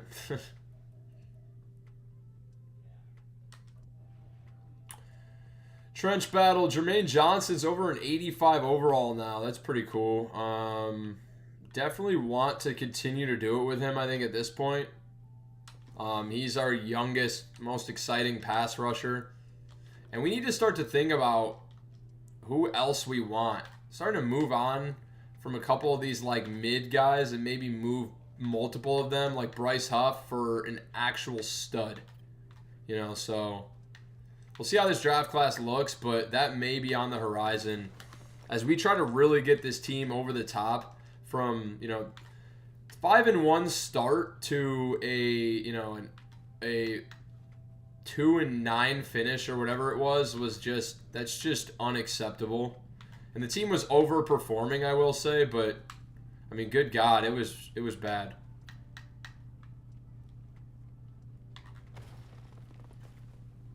Part of that was probably quarterback as well, so.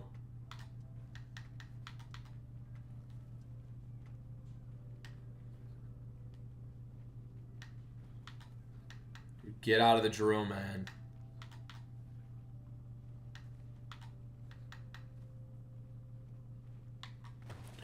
Jermaine Johnson, gold. Can we get a dev trade upgrade, please? He deserves it. Dude was a force last year. Nope. We're going to not do chase and tackle. We're going to do Greg Newsome DB battle again. He's into the 90s now. Still has not got a development trade upgrade since being signed. Or no, since being traded for. I don't even remember what we gave up for him. Oh, we traded C.J. Mosley for him. Like 30-year-old 80. He was 88 overall, so he was actually pretty good, but wow, what a breakup.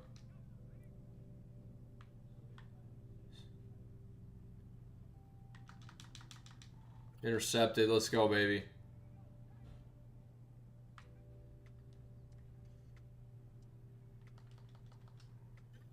What a catch, dude. That's an unbelievable catch.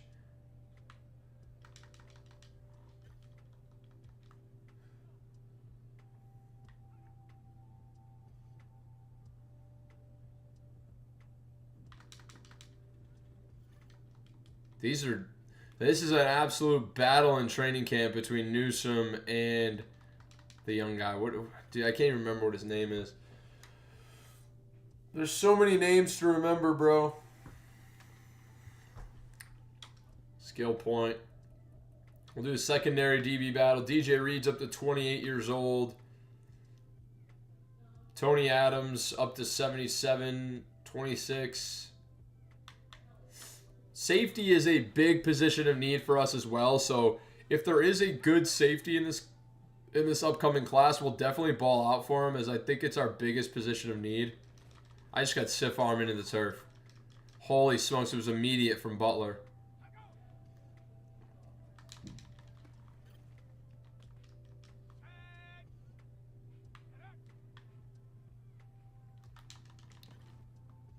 That's a what?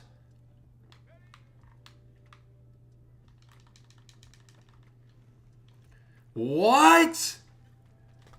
This is highway robbery right now. These are crazy animations, bro.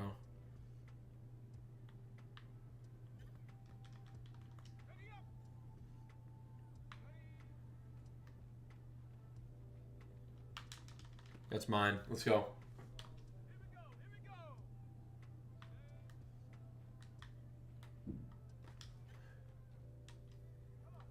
I don't know that we have the depth to give him a shot, unfortunately, buddy. Sorry about that. But we drafted the good fullback, man. We're gonna keep him there. If we wouldn't have drafted a good fullback, we probably would have put him at fullback. But we need the depth at offensive line. So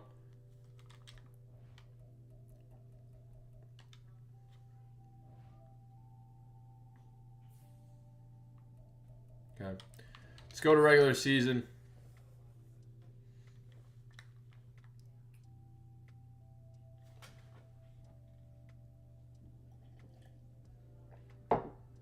Okay, rookie QB1. Choose the draft class, and wow, the Browns have a 75 overall offense. That's one of the worst I've ever seen in this game. Holy smokes. Outside linebacker, number 1. Defensive end. Not a good skill position class, it looks like. As far as safeties go, it's 1 round 1 strong safety, 1 round 1 free safety. But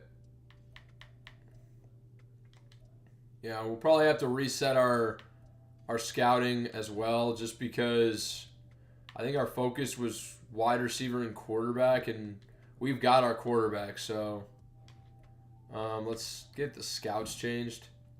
At least get rid of the 2 that have the quarterback part in it. Looks like the national strengths are wide receiver. We do need really big help at outside linebacker, so let's make that a priority for the national. We'll do a 3-star outside linebacker and safety. That's fine. Cool. And we also do need help at wide receiver still, so we're going to keep that. Central, again, outside linebacker.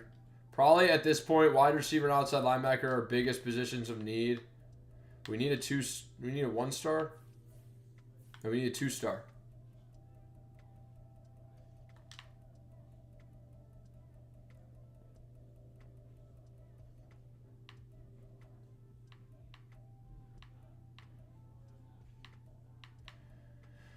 Probably could use a defensive end replacement down the road as well. It could also be a tight end. We do need a secondary tight end.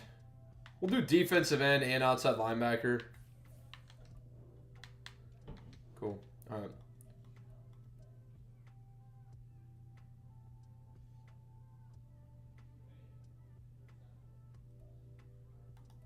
Northeast, strong safety and outside linebacker.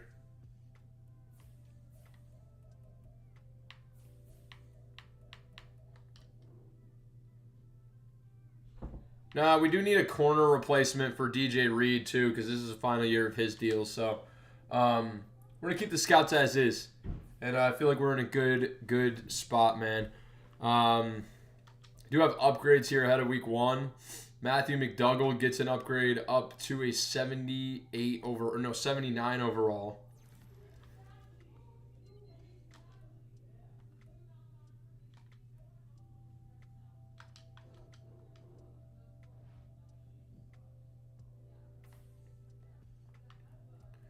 Okay.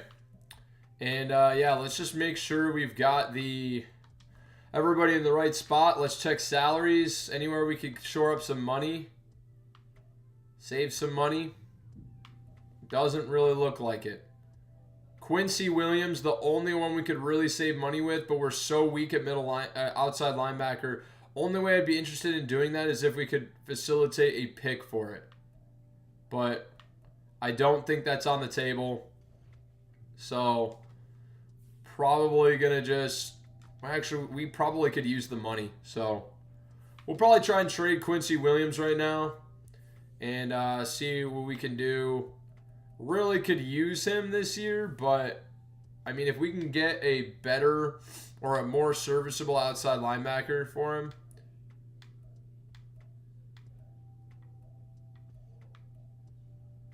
Third receiver, we could get Traylon Burks. Maybe there's a young outside linebacker that we could get. Orlando Jones, 22 years old, 76 overall. I like the youth. 82 speed, 81 finesse move. I am intrigued. Can we just get it? He's a backup too, so they might be more inclined to give him to us. Can we also get a third? Probably not, but we don't have a first this year either. We have no picks. Oh no, it put us over the salary cap. I really want to get this done. Just give me somebody crappy. Really crappy. With a little bit of cap. 270K is all they need to put it over the edge. You can give me Kendrick Green. Okay, that puts me over the limit. Alright. Not even close. Alright. Thought it was. Rob says, this is the year. Let's go, baby. Damn, there might be no chance. We might just hang on to him, man. I don't know. Bears might not just might not be the team. Is there yellow interest from anybody? There is from the Broncos. There is from the Broncos. Who, do they have a safety? They got Jeremy Chin, but he's kind of old. Baron Browning would be very nice. Very nice.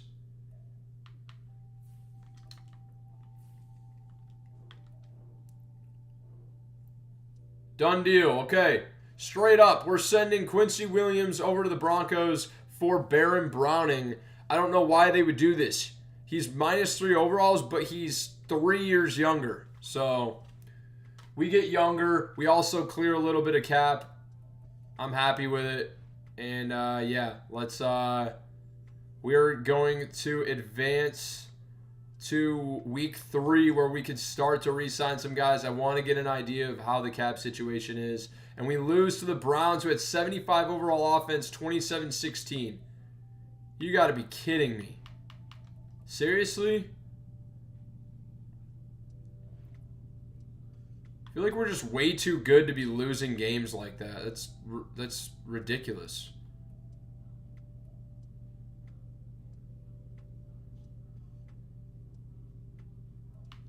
Baron Browning now starting at outside linebacker.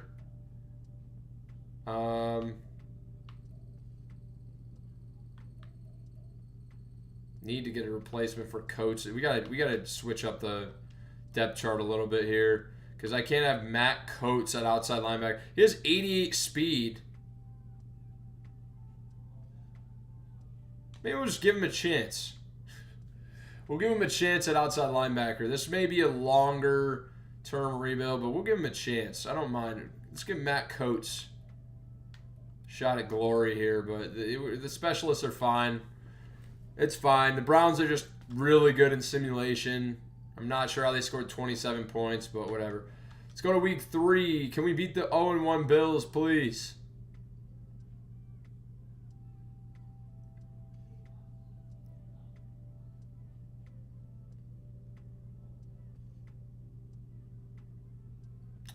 We don't. We get blown out 38-7.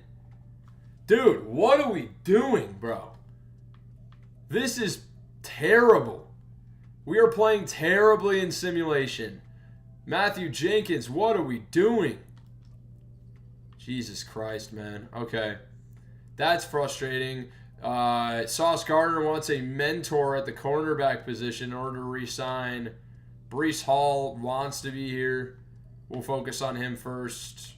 Big time deal. Doesn't need extra money probably. Just he's back.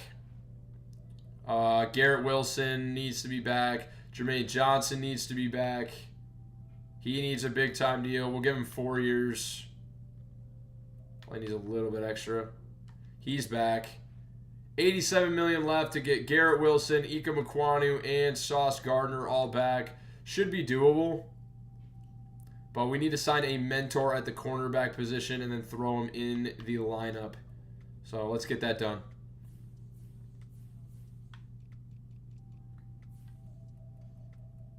Bridge player mentor for Marcus Peters. Is there anybody that's a mentor that is just dirt cheap? I don't want to pay a lot for this. Okay. Looks like we might have to. Sign Patrick Peterson.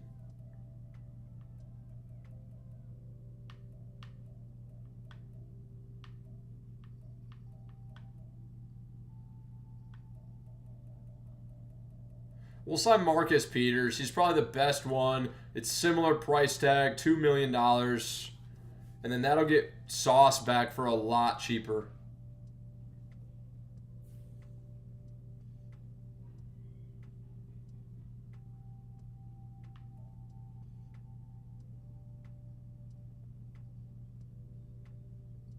At least we got, Rob, at least we get an easy week 3 matchup.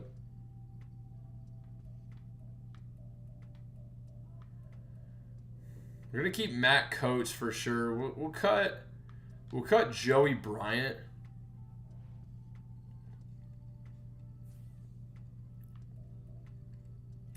And now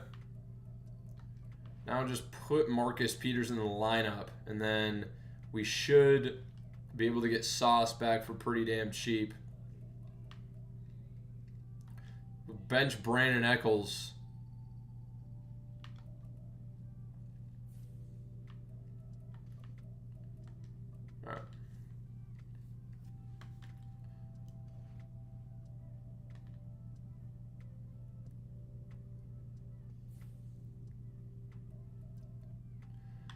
All right, let's get Sauce back. He really wants to be here now. Wants to come back on a 5-year deal, $20 million per year. Done, easy. Back, best corner in football. All right, Ika Mekwonu wants a deal. There's nothing we can do to change his interest, but we want to sign him on a real long-term deal, and I'm interested. He's back as well. Garrett Wilson, last player to lock in. We locked in all our big-time names. He needs a mentor. Oh, my God. Killing me. Vera Tucker comes back week 3, right? Maybe just a peek. Dude, you cannot resist. Control yourself, boss. No, I'm just kidding. We'll check it out for you, man.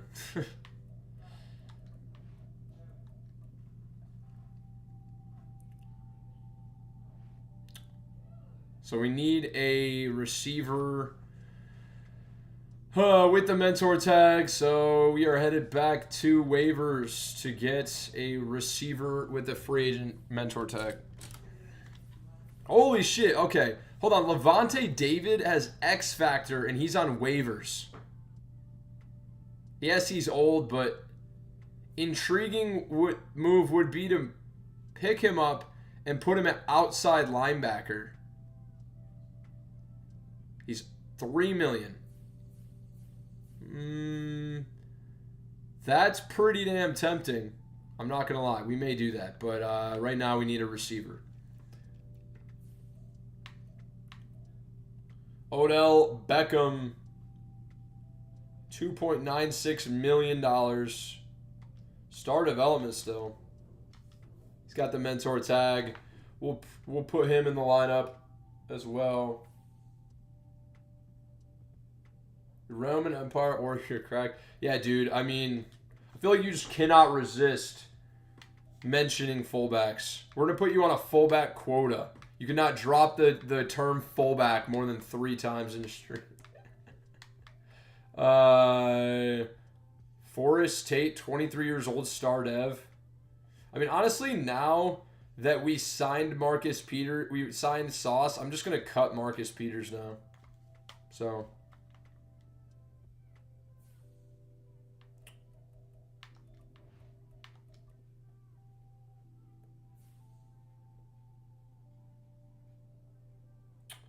Packer Prod, what's going on, brother? How we doing, man? Appreciate you joining the stream, dude. Hopefully you're doing well.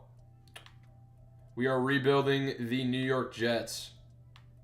Now we have Odell. Just plug him as, like, receiver 5 or something. Doesn't really matter. Doesn't really matter, dude. Let's, and then now we can sign Garrett. He really wants to be here now, so shouldn't need to increase. Ride him out to the end of this thing. And we're still feeling good. 36 million left. Should we re-sign Xavier Gibson? 24 years old, 75 overall. Probably really cheap. We're going to. It's good depth. 3 years. He's back. Okay. I think everyone else we're good. Not going to re-sign Max Mitchell. No Brandon Eccles. Got Sauce. We did re-sign Sauce, bro. He's locked in. We'll choose our regional focus scouting since we're here. West region is wide receiver, safety. Well, set for wide receiver. We need a really good third wide receiver still. And then every other one is like outside linebacker pretty much.